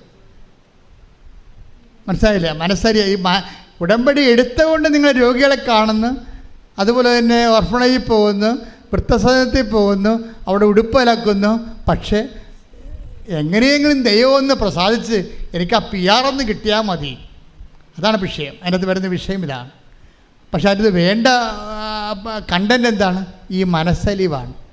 പ്രാർത്ഥിക്കുക, കർത്താവേ എനിക്ക് ഉടമ്പടി പ്രകാരം ദൈവസ്നേഹത്തോടെ എല്ലാ ദീനക്കാരിലും അങ്ങേ കാണുമ്പോൾ മനസ്സലിയാൻ എന്നെ സഹായിക്കണം. മനസ്സലിവ് ആദ്യം ഉണ്ടായത് ആർക്കാണ്? ഈശോയ്ക്കാണ്. Take the bed of food. ജനത്തെക്കൂട്ടത്തെ കണ്ടപ്പോൾ അതിന് അനുകമ്പ തോന്നി. ശ്രദ്ധിക്കട്ടെ. മത്തായി 9:36. ജനക്കൂട്ടങ്ങളെ കണ്ടപ്പോൾ യേശുവിന് അവരുടെ മേൽ അനുകമ്പ തോന്നി. പിന്നെ പ്രശ്നം വെച്ച് കഴിഞ്ഞാൽ ഈ അനുകമ്പ, മനസ്സലിവ്, ഒരു സൽപ്രവൃത്തിയെ ക്രിസ്തുവിൻ്റെ കൃപാപര പ്രവൃത്തിയാക്കി മാറ്റുന്നത് ക്രിസ്തുവിൻ്റെ മനസ്സിൻ്റെ നിലവാരം സ്വീകരിക്കുമ്പോഴാണ്. അപ്പോൾ മാത്രം നമുക്ക് താഴെ വരാൻ പറ്റത്തുള്ള. മനസ്സിലായില്ലേ? ഒരു സൽപ്രവൃത്തിയെ കൃപാപര പ്രവൃത്തി ആക്കണത്, അത് ചെയ്യുമ്പോൾ ക്രിസ്തുവിൻ്റെ മനസ്സിൻ്റെ നിലവാരത്തിലേക്ക് നമ്മുടെ മനസ്സ് നിലവാരപ്പെടുമ്പോഴാണ് ശരിക്കും. അപ്പം അതറിയണമെങ്കിലേ എന്ത് ചെയ്താലും, ഇപ്പം ഞാൻ നിങ്ങളെ പത്രവും കൊടുത്ത് വിടും, ഭയങ്കര ഓരോരുത്തർ പറയും. അതായത് ലോകം മുഴുവൻ സുവിശേഷം ക്രിസ്തുവിനെ കൈമാറുന്ന സഭയിലെ ഏറ്റവും വലിയ ഒരു സംരംഭമാണിത്. ഇത് വെറുതെ കിട്ടിയൊന്നുമല്ല. 4 വയസ്സ് മുതൽ ഈ കക്ഷിയുടെ പുറകെ നടന്ന് കിട്ടിയതാ. എങ്ങനെയാണ് ദൈവമേ സുവിശേഷ വേല ചെയ്യേണ്ടത്? അതിന് പട്ടക്കാരനായ പറ്റുമെന്ന് എനിക്കൊരു ബോധം ഉണ്ടായിരുന്നു 10ാം ക്ലാസ്സിലേക്ക് പഠിക്കുമ്പോഴൊക്കെ. അതിനുശേഷം പട്ടക്കാരനായതിനു ശേഷവും പിന്നെയും ബാക്കി കർത്താവെ സുവിശേഷ വേലയെക്കുറിച്ച് പിന്നെയും എനിക്ക് ഇതല്ല, ഈ ശങ്കരാചാര്യ പറഞ്ഞ പോലെ നേതി ഇതല്ല ഇതിൻ്റെ അപ്പുറത്തുണ്ടെന്ന്. അങ്ങനെ അപ്പുറത്തുള്ളതിനെ അന്വേഷിച്ചപ്പോഴാണ് കർത്താവ് നമ്മളെ ഉടമ്പടി വരെ എത്തിയത്. നിങ്ങളിന്ന് എന്തുമാത്രം പ്രേക്ഷിതരാണ് ഉള്ളത്. പക്ഷേ പ്രേക്ഷിതരെ അറിയേണ്ട ഒരു കാര്യമുണ്ട്. ഒരു പത്രം കൊണ്ടൊരു മനുഷ്യൻ്റെ മുമ്പിലേക്ക്, ഒരു ഓട്ടോറിക്ഷക്കാരൻ്റെ മുമ്പിലേക്ക്, അല്ലെങ്കിൽ ഒരു ഓഫീസിലേക്ക് ചെല്ലുമ്പോൾ അവിടെ നിങ്ങളെ തന്തക്ക് വിളിക്കുമെന്ന് ആദ്യമേ നിങ്ങൾ കരുതണം. കാര്യം അവർക്ക് അവിടെ നിന്ന് തന്തക്ക് വിളിക്കാതിരിക്കുന്നത് ആരായിരിക്കും? അവരായിരിക്കല്ലേ, ക്രിസ്തു തന്നെയായിരിക്കും. പോരെ, പണിയായം. കാര്യം വചനം അങ്ങനെയല്ല പോണത്. നിങ്ങളെ ഉപദ്രവിക്കുന്നവരിൽ ആരെ കാണുമെന്നാണ് പറയണത്? ക്രിസ്തുവിനെ കാണണം. എന്നിട്ട് എന്താ കാണണത്? ഈ മനോഭാവം സ്വീകരിച്ചുകൊണ്ട് നിങ്ങൾ എളിമപ്പെടണം. അല്ലാതെ അവരെയും തന്തക്ക് വിളിച്ചിട്ട് പോരരുത്. മനസ്സിലായില്ലേ? അതുകൊണ്ടാണ് യേശു ക്രിസ്തുവിൻ്റെ മനോഭാവം. Take the word of God. ഫിലിപ്പിയർ 2:6. ശ്രുതികട ഹല്ലേലൂയ ഹല്ലേലൂയ ഹല്ലേലൂയ ഹല്ലേലൂയ. യേശുവേ ആരാധന ആരാധന ആരാധന. യേശുവേ നന്ദി. ഹല്ലേലൂയ. ഫിലിപ്പി 2:5 മുതലുള്ള തിരുവചനങ്ങൾ. യേശുക്രിസ്തുവിനുണ്ടായിരുന്ന ഈ മനോഭാവം, പറഞ്ഞേ, യേശുക്രിസ്തുവിനുണ്ടായിരുന്ന ഈ മനോഭാവം നിങ്ങളിലും ഉണ്ടാകട്ടെ. ദൈവത്തിന്റെ രൂപത്തിലായിരുന്നെങ്കിൽ അവൻ ദൈവവുമായുള്ള സമാനത നിലനിർത്തേണ്ട ഒരു കാര്യമായി പരിഗണിച്ചില്ല. തന്നെ തന്നെ ശൂന്യനാക്കിക്കൊണ്ട് ദാസന്റെ രൂപം സ്വീകരിച്ച് മനുഷ്യരുടെ സാദൃശ്യത്തിൽ ആയിത്തീർന്ന് ആകൃതിയിൽ മനുഷ്യനെ പോലെ കാണപ്പെട്ടു. ഈ ആകൃതിയും മനുഷ്യനെ പോലെ ആയി കാണപ്പെട്ടു എന്നുള്ള മനുഷ്യാവതാരം തുടരുകയാണ്. എന്താ കാര്യം? പല മനുഷ്യന്മാരും നമ്മളോട് ക്രിസ്തുവിൽ വളരൂ എന്ന് പറഞ്ഞുകൊണ്ട് നമ്മളെ പീഡിപ്പിക്കുകയും ഞെരിക്കുകയും ചെയ്യും. അപ്പോൾ എന്ത് ചെയ്യണമെന്നാണ് പറയണത്? ബുദ്ധിയും ബോധമുള്ളവൻ ആഹ്ലാദിച്ചുല്ലസിക്കുവൻ. എന്താ കാര്യം? സ്വർഗ്ഗത്തിൽ നിങ്ങൾക്കുള്ള പ്രതിഫലം വലുതായിരിക്കും. ശ്രുതികട ഹല്ലേലൂയ. Take the word of God. ഹല്ലേലൂയ ഹല്ലേലൂയ ഹല്ലേലൂയ ഹല്ലേലൂയ. യേശുവേ നന്ദി. ഹല്ലേലൂയ. ലുക്ക 6:35. എന്നാൽ നിങ്ങൾ ശത്രുക്കളെ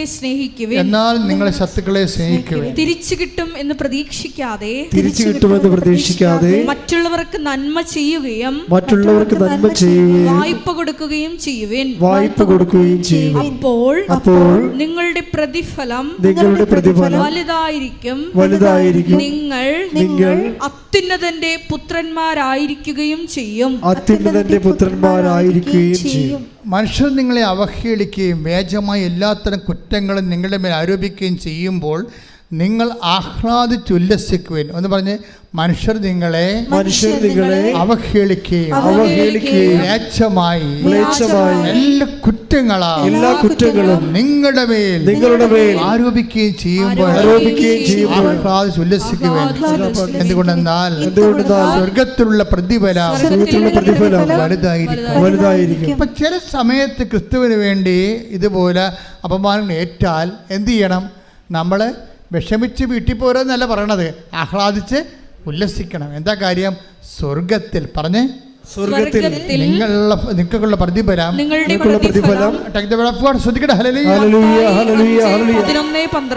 മത്തായി 5:11-12. എന്നെ പ്രതി മനുഷ്യർ നിങ്ങളെ അവഹേളിക്കുകയും പീഡിപ്പിക്കുകയും എല്ലാവിധ തിന്മകളും നിങ്ങൾക്കെതിരെ വ്യാജമായി പറയുകയും ചെയ്യുമ്പോൾ നിങ്ങൾ ഭാഗ്യവാന്മാർ. നിങ്ങൾ ആനന്ദിച്ച് സ്വർഗത്തിൽ നിങ്ങളുടെ പ്രതിഫലം വലുതായിരിക്കും. സ്വർഗത്തിൽ പ്രതിഫലമെന്ന് മാത്രം പറഞ്ഞാൽ ഓക്കെ. ഇതങ്ങനെയല്ല പ്രശ്നം. വലിയ പ്രതിഫലമുണ്ട്, ചെറിയ പ്രതിഫലമുണ്ട്. മനസ്സിലായില്ലേ? ഇത് ഭയങ്കര സീരിയസ് വിഷയമാണ്. അതായത് ഓരോ വ്യക്തികൾക്കും അവരുടെ അധ്വാനത്തിന് ആനുപേക്ഷികമായ പ്രതിഫലമാണ് ലഭിക്കുന്നത്. അപ്പം അതിൻ്റെ അകത്ത് വലിയ പ്രതിഫലമുണ്ട്. ഞാൻ എപ്പോഴും നിങ്ങളോട് പറയും, സൂര്യനുണ്ട്, ചന്ദ്രനുണ്ട്, നക്ഷത്രങ്ങളുണ്ടെന്ന് പറഞ്ഞില്ലേ? അതുപോലെ തന്നെ മഹത്വം കൃപ സ്വീകരിക്കുന്ന അനുസരിച്ച് കൊണ്ട് നമുക്ക് ആർജിക്കുന്ന മഹത്വം, വലിയ മഹത്വമുണ്ട്, ചെറിയ മഹത്വമുണ്ട്, മഹത്വമില്ലായ്മയും ഉണ്ടാകും ചിലപ്പോൾ. അതുകൊണ്ട് തന്നെ നിങ്ങൾ ഓർക്കുക, സൽപ്രവൃത്തികൾ കൂടിപ്പോയെന്ന് ആരും ചിന്തിക്കരുത്, എത്ര കൂടിയാലും. അതുകൊണ്ടാണ് ഈശോ പറഞ്ഞത്, എന്തെല്ലാം തരം അപകട മേഖലകളിലൂടെയാണ് സുവിശേഷത്തിൻ്റെ സാക്ഷ്യ ജീവിതം ഈശോ മുന്നേറ്റിക്കൊണ്ടു പോകണമെന്നറിയാവോ? മനുഷ്യർ നിങ്ങൾ ചണ്ട കൂടി ഉടുപ്പ് കരസ്ഥമാക്കുക, അവഹേളിക്കുക, വേച്ചമായ കുറ്റം ആരോപിക്കുക, അപ്പോൾ നിങ്ങൾ ആഹ്ലാദിക്കുവിൻ. സത്യസന്ധമായ ദൈവത്തെ, സ്വർഗത്തെ കണ്ടവർക്ക് മാത്രമേ ഇതുപോലെ വ്യക്തമായിട്ട് മനുഷ്യരാശിയെ പ്രബോധിപ്പിക്കാൻ പറ്റത്തുള്ളൂ. അല്ലാത്തവർക്ക് വേദഘോരമായിട്ടുള്ള കുറേ സ്വപ്നങ്ങളെ കൊണ്ട് കൊടുത്ത് മാനുഷികമായിട്ട് മനുഷ്യനെ വഞ്ചിക്കുകയാണ് ചെയ്യണത്. സത്യസന്ധമായി ഈ ഭൂമിയിൽ നാം അനുഭവിക്കുന്ന എണ്ണീന്ന് പറയുന്ന മാനസിക ശാരീരിക പീഡകൾ, when we receive it in the name of Jesus Christ, we are in our kingdom of God. നമ്മൾ ദൈവത്തിൻ്റെ ആലയത്തിലാണ്, അവൻ്റെ ദൈവരാജ്യത്തിലായിരിക്കും. അപ്പം ദൈവരാജ്യത്തിനെ പ്രതിയായിട്ട് നിങ്ങൾ കാഴ്ചവെക്കണം. എന്ത് വിഷയമുണ്ടായി? അതുകൊണ്ടാണ് നിങ്ങൾ പരമാവധി പോകണ്ട എന്ന് ഈശോ പറയണത്,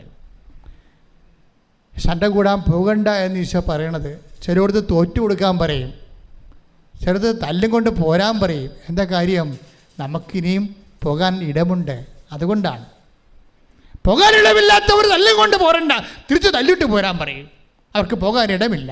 ഈ ഭൂമി വെച്ച് അവരുടെ ജീവിതം അവസാനിക്കുകയാണ്, സെമിത്തേരി വെച്ച്. പക്ഷെ നീ അങ്ങനെയല്ല. നിനക്ക് വേണ്ടി മരിച്ചവൻ നിനക്ക് വേണ്ടി ഉയർത്തെഴുന്നേറ്റുകൊണ്ട് അവൻ വീണ്ടും വരുമെന്ന് പറയുന്നുണ്ട്. സമരക്കാരൻ പറയുന്ന കഥയിൽ ഒരു വാക്കുണ്ട്. എന്താണ് ആ വാക്ക്? ആ മനുഷ്യനെ കൊണ്ട് സത്യത്തിലാക്കിയിട്ട് പറയും, 2 ദിനാറ കൊടുത്തിട്ട് പറയും, എന്തെങ്കിലും കുറവുണ്ടാകും, എനിക്കറിയാം, ഇവന് എന്തെങ്കിലും കുറവുണ്ടായാൽ ഞാൻ തന്നെ അത് നികത്താതിരിക്കത്തില്ല. എപ്പോഴാണ്?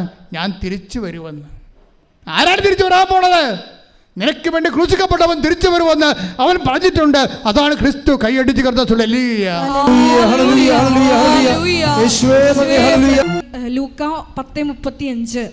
അടുത്ത ദിവസം അവൻ സത്രം സൂക്ഷിപ്പുകാരന്റെ കയ്യിൽ 2 ദിനാറ കൊടുത്തിട്ട് പറഞ്ഞു, ഇവന്റെ കാര്യം നോക്കിക്കൊള്ളണം.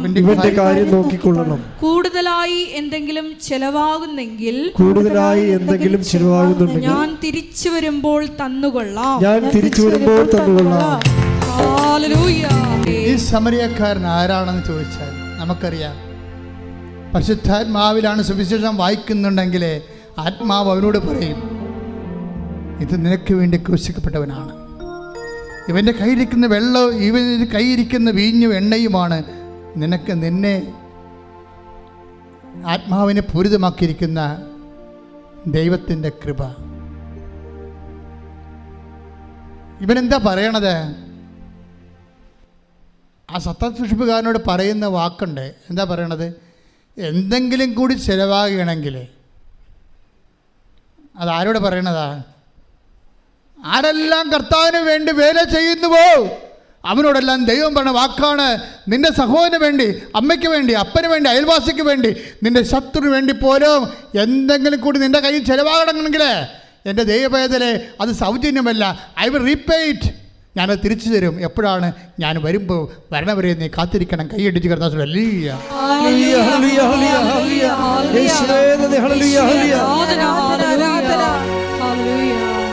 നിത്യതയിൽ അവസാനം ഈശോ വരുന്നത് വരാണ് ആ വിഷയം. നമ്മളെല്ലാം ഈ സൽപ്രവൃത്തികളും കൃപാവര പ്രവൃത്തികളും ചെയ്യണത് എന്തുകൊണ്ടാണ്? അവൻ മഹത്വരാജനായി വീണ്ടും വരുമ്പോൾ അവൻ്റെ കൂടെ അവൻ്റെ സൂര്യശോഭയിലേക്ക് പ്രവേശിച്ചുകൊണ്ട് മഹത്വത്തിൻ്റെ സ്വർഗീയ വിരുന്നിലെ, സ്വർഗീയ ജെറുസലേമിലെ മണവാളിൻ്റെ കൂടെ സഭയാകുന്ന മണവാട്ടി നിത്യമായ ബാങ്കറ്റ് ആൻഡ് ഫീസ്റ്റിൻ്റെ സെലിബ്രേഷൻസിന് വേണ്ടി നമ്മുടെ ജീവിതത്തെ ഒരുക്കിയാണ്. കൈയിടിച്ച് കർത്താവ് കൂടിപ്പോയെന്നൊന്നും പറയരുത് കേട്ടോ. അപ്പനെയും അമ്മനെയും അയൽവാസികളെയൊക്കെ സഹായിച്ചതിൽ കൂടിപ്പോയെന്നൊന്നും പറയരുത്. കൂടിപ്പോയാൽ, എന്തെങ്കിലും കൂടുതൽ ചിലവായാൽ എന്താണ്? ഞാൻ തിരിച്ചു വരുമ്പോഴേ അത് നിത്യതയ്ക്ക് വേണ്ടിയുള്ള നിക്ഷേപമാണ്. കൈയടിച്ച് കിടത്താൻ ഈ നമ്മൾ പറയുന്ന അയാൾ ആ മുറിവിലൊഴിച്ച എണ്ണയില്ലേ, ആ സമരക്കാരൻ എൻ്റെ ആ വഴിവെക്കിൽ മൃതപ്രമായി കിടന്ന മനുഷ്യൻ്റെ വ്രണങ്ങൾ എന്താണ് ഒഴിച്ചത്? എണ്ണയും വീഞ്ഞും. അതാണ് ഈ സൽപ്രവൃത്തികളെന്ന് പറയണത്. മനസ്സിലായില്ലേ? നമ്മൾ ചെയ്യുന്ന സൽപ്രവൃത്തികളുടെ പ്രതീകാത്മകമായ സുവിശേഷ വചനമാണ് എണ്ണയും വീഞ്ഞുമെന്ന്. ചില സമയത്ത് നമ്മൾ അതുകൊണ്ടാണ് ഈശോ പറയണത്, ചില ഒരു ഭയങ്കര ബുദ്ധിമാന്മാരായിരിക്കും, പക്ഷെ വിവരം ഉണ്ടാകത്തില്ലെന്ന്. ഭയങ്കര ബുദ്ധിമാന്മാരായിരിക്കും മനുഷ്യന്മാരുടെ കൂട്ടത്തിലേ. സാധാരണ മനുഷ്യരുമുണ്ട്, കുറച്ച് ബുദ്ധി കൂടിയ ആൾക്കാരുണ്ടല്ലോ. അപ്പം അവരെല്ലാം ചെയ്യണത് നമ്മളെന്ത് കൊടുക്കുന്നു, നമുക്കെന്ത് കിട്ടുന്നു, അതിനൊരു അംശം അങ്ങോട്ട് കൊടുക്കുന്നു. നമ്മളൊരു ദൈവമായിട്ടൊരു ബിസിനസ്സിലാണ് നമ്മൾ ചെയ്യണത്. കാരണം നമ്മൾ പറയും അനിയത്തിയുണ്ട്, ചേട്ടത്തിയുണ്ട്, ചേട്ടനുണ്ട്, അവരൊക്കെ ഈ അമ്മ പറ്റത്തില്ലേ, പിന്നെ എനിക്ക് മാത്രം എൻ്റെ ബെറ്റർക്ക് എന്ത് മാത്രം അമ്മ വന്ന് അത് കണക്ക് പറയില്ലേ. മിണ്ടാണ്ടിരിക്കാനാണ് എപ്പോഴും നല്ലത് കേട്ടോ. അപ്പോൾ ഉള്ളത് ചെയ്തതുപോലെ ഇല്ലാണ്ടാവും. നമ്മളുടനെ പറയത്തില്ലേ, ആശുപത്രി പോയി നിൽക്കുമ്പോൾ, അമ്മയുടെ കൂടെ ആശുപത്രി പോയി നിൽക്കുമ്പോൾ പറയത്തില്ലേ, ഞാൻ മാത്രമുള്ള അനിയത്തിയുണ്ട്, അവൾ വന്ന് നിൽക്കണില്ല, അവൾ ടീച്ചറാണ്, മൂർത്തി ചേടത്തിയുണ്ട്, അവിടെ കാനഡയിൽ പോയിരിക്കുകയാണ്, അവളിങ്ങനെ വരത്തിരിക്കുക, പിടിക്കത്ത് പോയില്ല, ഞാൻ മാത്രമാണ് എൻ്റെ പള്ളിക്കാണ് എല്ലാം കിടക്കണമെന്ന്. എൻ്റെ മക്കളെ, നിങ്ങൾ നിത്യതയിൽ നിനക്ക് ഓഹരി കിട്ടാൻ വേണ്ടി കർത്താവ് നിന്നെ പ്രത്യേകം തിരഞ്ഞെടുത്തിട്ട് നിനക്ക് ഈ വിഷയം ഏൽപ്പിച്ചേക്കുന്ന ആരാണ്? ക്രിസ്തുവാണെന്ന് കരുതാത്തോളം കാലം നിനക്കൊരിക്കലും കൃപയായി ജീവിക്കാൻ പറ്റത്തില്ല. അവരെ ഒരിക്കലും കമ്പയർ ചെയ്യരുത് ഒരു വിഷയത്തിന്. ഇവിടെ എന്താ പ്രശ്നം? ചിലർക്ക് എണ്ണ ഉണ്ട്, ചിലർക്ക് എണ്ണയില്ല, അത്രേ ഉള്ളൂ. ഒരപ്പൻ്റെ അമ്മയുടെ മക്കളായിരിക്കാം. ചിലർക്ക് എണ്ണ കയ്യിലുണ്ടാകാം, ചിലർക്ക് കയ്യിൽ എണ്ണ ഉണ്ടാകത്തില്ല. അതാണ് പ്രശ്നം. അവരെ കുറ്റം പറഞ്ഞ എന്താ കാര്യം? അവരെണ്ണ വാങ്ങാൻ പോയിരിക്കുകയല്ലേ, അപ്പം മണവാളം വരും. പരിപാടി തീർന്നില്ലേ? വായിച്ച് 25:4 മത്തായി സുവിശേഷം. ശ്രദ്ധിക്കട്ടെ. ഹല്ലേലൂയ, ഹല്ലേലൂയ, ഹല്ലേലൂയ, ഹല്ലേലൂയ. 25:4 മത്തായിയുടെ സുവിശേഷം. ഹല്ലേലൂയ, ഹല്ലേലൂയ. മത്തായി 25:4 വിവേകമതികളാകട്ടെ വിളക്കുകളോടൊപ്പം പാത്രങ്ങളിൽ എണ്ണയും എടുത്തിരുന്നു. ഇപ്പം വിളക്ക് മാത്രം എടുത്തിട്ട് കാര്യമില്ല. ചില ആൾക്കാർ വചനം മാത്രമുണ്ട്, വിളക്കുണ്ട്, എണ്ണയില്ല. അതാണ് പ്രശ്നം. വിളക്ക് ഈ 10 കന്യകമാരുടെ കയ്യിലും വിളക്കുണ്ടേ. എല്ലാവരും ഈ വിശ്വാസത്തിൽ വിളക്കിൽ തന്നെ വിശ്വസിക്കണത്. പക്ഷേ ഈ സംഭവം കത്തത്തില്ല. വചനം കത്തിക്കണമെങ്കിൽ എന്ത് വേണം? എണ്ണ വേണം. അതിനെന്ത് വേണം? മനസ്സലിവ് വേണം. മറ്റാൾ എണ്ണ പെരട്ടിയതിന് മുമ്പ് ഒരു സംഭവം ഉണ്ടായി. അയാൾക്ക് സമരക്കാർ എണ്ണ പെട്ടുമ്പോൾ എന്താ സംഭവിച്ചത്? മനസ്സലിഞ്ഞ്. അല്ല, ജോസഫ് ചമ്മതിയിട്ടല്ല എണ്ണ പെരട്ടിയത്. നിങ്ങൾ പല ആൾക്കാർ എണ്ണ പെട്ടണ ഉടമ്പടി എടുത്തതുകൊണ്ടാണ് സൽപ്രവൃത്തി കാണിക്കണത്. അതല്ല, മനസ്സലിയണം. ആരെ പ്രതി? ക്രിസ്തുവിനെ പ്രതി മനസ്സലിയുമ്പോൾ ആണ് അത് ക്രിസ്തുവിൻ്റെ കൃപാവര പ്രവൃത്തിയായിട്ട് മാറണത്. അല്ലെങ്കിൽ അത് ഉടമ്പടി പ്രവൃത്തിയായിട്ട് കേവലമായിട്ട് മാറുകയും ഫ്രൂട്ട്ഫുൾ അല്ലാതെ വരിക സാധ്യതയുണ്ട്. ഇപ്പോൾ ഇവിടെ എന്താ പ്രശ്നം? 10 കന്യകമാരുണ്ടായിരുന്നു. അതിൽ ചില 5 പേര് പാത്രങ്ങളിൽ എണ്ണ എടുത്ത് വേറെ എക്സ്ട്രാ ആയിട്ട് എടുത്തു. ചെറിയ വിളക്ക് മാത്രം കൊണ്ടുവന്നു. പക്ഷേ എന്താ പറയുക, അവസാനം ഷെയർ ചെയ്യാൻ പറ്റത്തില്ല. നീ എൻ്റെ ചേർത്തിയല്ലേ, നിൻ്റെ സൽപ്രവൃത്തി കുറച്ച് ഇങ്ങോട്ട് തരാൻ പറഞ്ഞാൽ തരാൻ പറ്റത്തില്ല. അതാ വിഷയം. അത് അവസാനമേ മനസ്സിലാകത്തുള്ളൂ.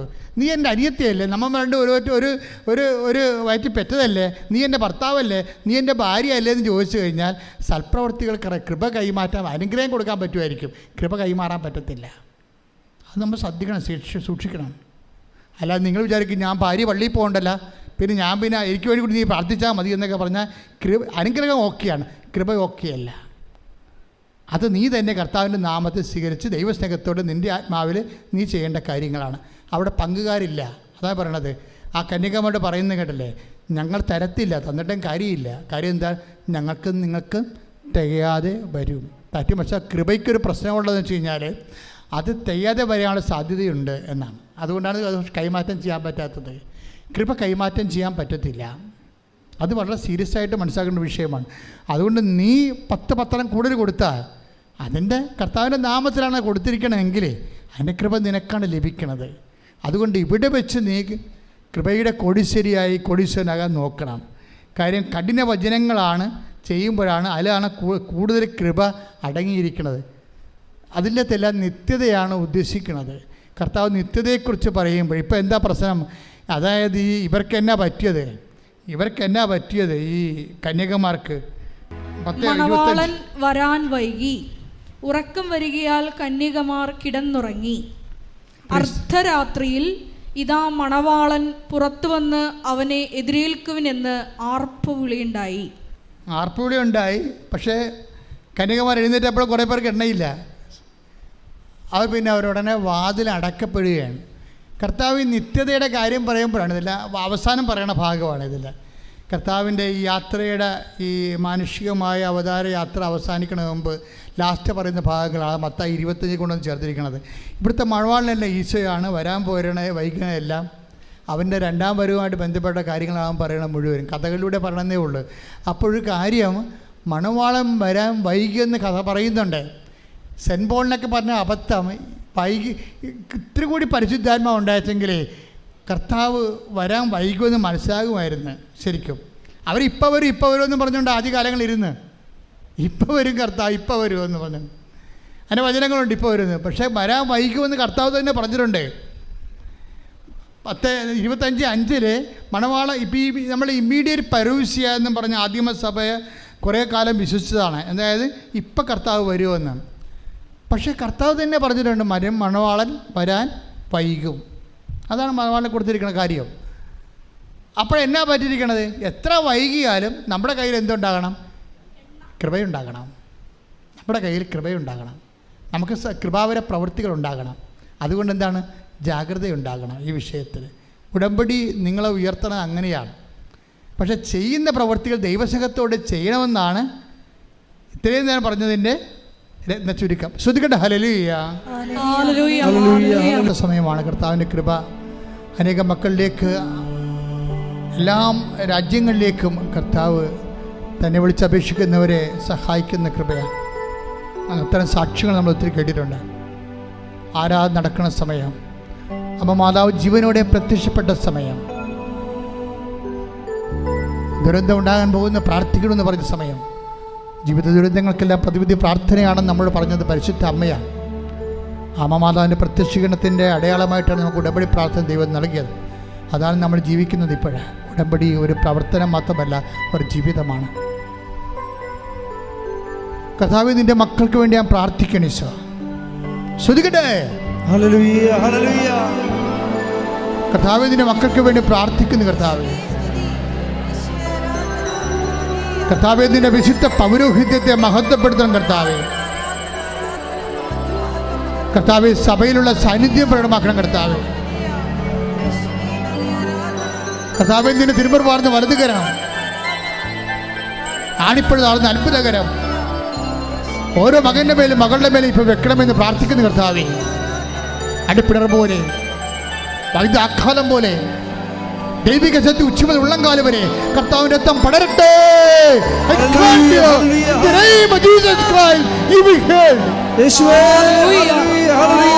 തന്നെ വിളിച്ചപേക്ഷിക്കുന്ന, നാമം വിളിച്ചപേക്ഷിക്കുന്ന ഒരു മകനെപ്പോലും കർത്താവ് ഒഴിവാക്കത്തില്ല. നിങ്ങൾ ധൈര്യമായിട്ട് രോഗമുള്ള ഇടത്ത് കൈകൾ വെച്ചുകൊണ്ട് പ്രാർത്ഥിക്കട്ടെ. സ്തുതിക്കട്ടെ. കർത്താവിൻ്റെ ഉന്നതമായ നാമത്തില്, സഭയുടെ അധികാരത്തില്, കുരിശിൻ്റെ അടയാളത്തില്, ദൈവത്തിൻ്റെ ശക്തിയാൽ, ഈ അൾത്താറയിൽ നടന്ന 10,000 ആരാധന ശക്തിയാൽ മാരക രോഗങ്ങൾ, തീരവേദികൾ, ജീവിത ദുരിതങ്ങൾ എൻ്റെ കർത്താവിൻ്റെ ഉന്നതമായ നാമത്തിൽ മാറിപ്പോകട്ടെ. കർത്താവേ, നിന്റെ ശക്തി ഒഴുക്കണമേ. കർത്താവേ, നിന്റെ രക്തം ഒഴുക്കണമേ. കർത്താവേ, കണ്ണീരോടെ പ്രാർത്ഥിക്കുന്ന കർത്താവേ, എല്ലാ പേശികളിലും, കോശങ്ങളിലും, അസ്ഥികളിലും, സന്ധികളിലും വാതരോഗങ്ങൾ, പിസ്തുല രോഗങ്ങൾ, പിസ്വ രോഗങ്ങൾ, ഹൃദയരോഗങ്ങൾ, കരരോഗങ്ങൾ, കിഡ്നി രോഗങ്ങൾ, തൈറോയ്ഡ് രോഗങ്ങൾ, ബ്രെയിൻ്റെ അസുഖങ്ങൾ യേശു ക്രിസ്തുവിൻ്റെ നാമത്തിൽ, മാരക രോഗങ്ങൾ, ത്വക്ക് രോഗങ്ങൾ യേശുവിൻ്റെ നാമത്തിൽ മാറിപ്പോകട്ടെ. ശ്രദ്ധിക്കട്ടെ.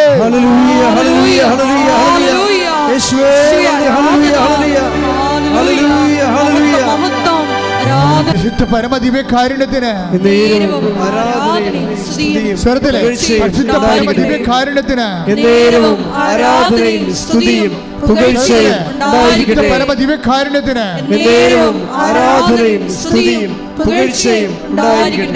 അടിപ്പിണറിന്റെ സൗഖ്യത്തിന്റെ സമയമാണിത്. ദൈവികമായ കൃപ നമ്മളിലെ ഓളം വെട്ടുന്ന സമയമാണിത്. കർത്താവ് ഒരു മനുഷ്യനെ പോലും കണ്ണീരോടെ വരും കൈയോടെ പറഞ്ഞു വിടത്തില്ല. അവർ കണ്ണുനീരോടെയാണ് വരുന്നത്. ഞാൻ അവരെ ആശ്വസിപ്പിച്ച് പറഞ്ഞേക്കുമെന്ന് പറഞ്ഞത് ദൈവത്തിൻ്റെ വചനമാണെങ്കിൽ ആകാശം മാറിയാലും ഭൂമി മാറിയാലും മാറാത്ത വചനം ഇപ്പോൾ നിന്നെ ആശ്വസിപ്പിക്കുന്ന സമയമാണ്. ശ്രദ്ധിക്കട്ടെ. കർത്താവിനെ തന്നെ നോക്കിക്കൊണ്ട് പ്രാർത്ഥിക്കാം. ഇപ്പോൾ നമ്മൾ പ്രാർത്ഥിക്കാൻ പോകുന്ന വിഷയങ്ങൾ വിവാഹം ഒത്തുവരാത്ത മക്കൾ, കൈകൾ കുപ്പി കണ്ണുകൾ തുറന്ന് കർത്താവിനെ നോക്കിക്കൊണ്ട് മനസ്സിൽ പ്രാർത്ഥിച്ചുകൊണ്ടിരിക്കുക. ഇപ്പോൾ നമ്മൾ പ്രാർത്ഥിക്കാൻ പോകുന്ന വിഷയങ്ങൾ വിവാഹം ഒത്തുവരാത്ത മക്കൾ, കുഞ്ഞുങ്ങളില്ലാത്ത ദമ്പതികൾ, പരസ്പരം വിഘടിച്ച് വഴക്കിട്ട് അകന്നുപോയി കോടതി കേസാകാൻ പോകുന്ന ദമ്പതികൾ, ജോലിയില്ലാത്തവർ, വീടില്ലാത്തവർ, വീട് സ്ഥലവുമില്ലാത്തവർ, മക്കൾ വിദേശങ്ങൾ പഠിക്കാൻ പോയിട്ട് അവർക്ക് അവിടെ പരീക്ഷ എഴുതാൻ പറ്റാതെ നിൽക്കുന്നവർ, അവർക്ക് ജോലി കിട്ടാത്തവർ, PR കിട്ടാത്തവർ, അവർക്ക് വാടക വീട് പോലും കിട്ടാതെ അലയുകയും ഇപ്പോഴും ഇവിടുന്ന് പൈസ അയച്ചു കൊടുത്തുകൊണ്ടിരിക്കുന്നവർ, നാട്ടിൽ ജോലിയില്ലാതെ വിഷമിക്കുന്നവർ, വളരെ സാമ്പത്തികമായ തകർച്ചകളിലൂടെ കടന്നു പോകുന്നവർ, സ്ഥലം വിൽക്കാനുള്ളവർ, വിൽക്കാൻ പറ്റാത്തവർ, രക്ഷപ്പെടാനോ വീട് സ്ഥലവും പോലും ഇല്ലാത്തവർ, എല്ലാം കൊണ്ടും തരിപ്പണമായി ഞെരിഞ്ഞമരുന്നവർ, അമ്മ മാതാവേ, ജീവനോടെ പ്രത്യക്ഷപ്പെട്ട ഉടമ്പടി നൽകിയ അമ്മ പരിശുദ്ധമ്മ ദേവമാതാവേ, ഈശോയുടെ ജീവനോടെ പ്രത്യക്ഷപ്പെട്ടുകൊണ്ടിരിക്കുന്ന ഈ നിമിഷങ്ങളിൽ ഞങ്ങളുടെ മക്കൾക്ക് വേണ്ടി കണ്ണീരോടെ പ്രാർത്ഥിക്കുന്ന എന്തെല്ലാം വിധത്തിൽ ആരെല്ലാം ഏതെല്ലാം വേദന അനുഭവിക്കുന്നോ സഹായിക്കാൻ ഒരു മനുഷ്യൻ പോലും ഇല്ലാത്ത അവസ്ഥകൾ ദൈവത്തിൻ്റെ കരുണ, അമ്മയുടെ പ്രത്യേക കാരുണ്യമാധ്യത്തോടെ യേശു നാമത്തിൽ നിന്നെ വിടുതൽ പ്രാപിക്കുകയും സൗഖ്യപ്പെടുകയും ചെയ്യട്ടെ. നിൽക്കുക. മൗനപ്രാർത്ഥനയുടെ സമയമാണ്. അച്ഛൻ വിട്ടുപോയ വിഷയങ്ങൾ, എൻ്റെ മക്കളുടെ സ്വകാര്യ കാര്യങ്ങൾ കണ്ണീരോടെ മാതാവിൻ്റെ മധ്യസ്ഥീശയ്ക്ക് സമർപ്പിക്കുക. ഓൺലൈനിലുള്ളവർ ഇപ്പോഴത് തന്നെയാണ് പ്രാർത്ഥിക്കേണ്ടത്.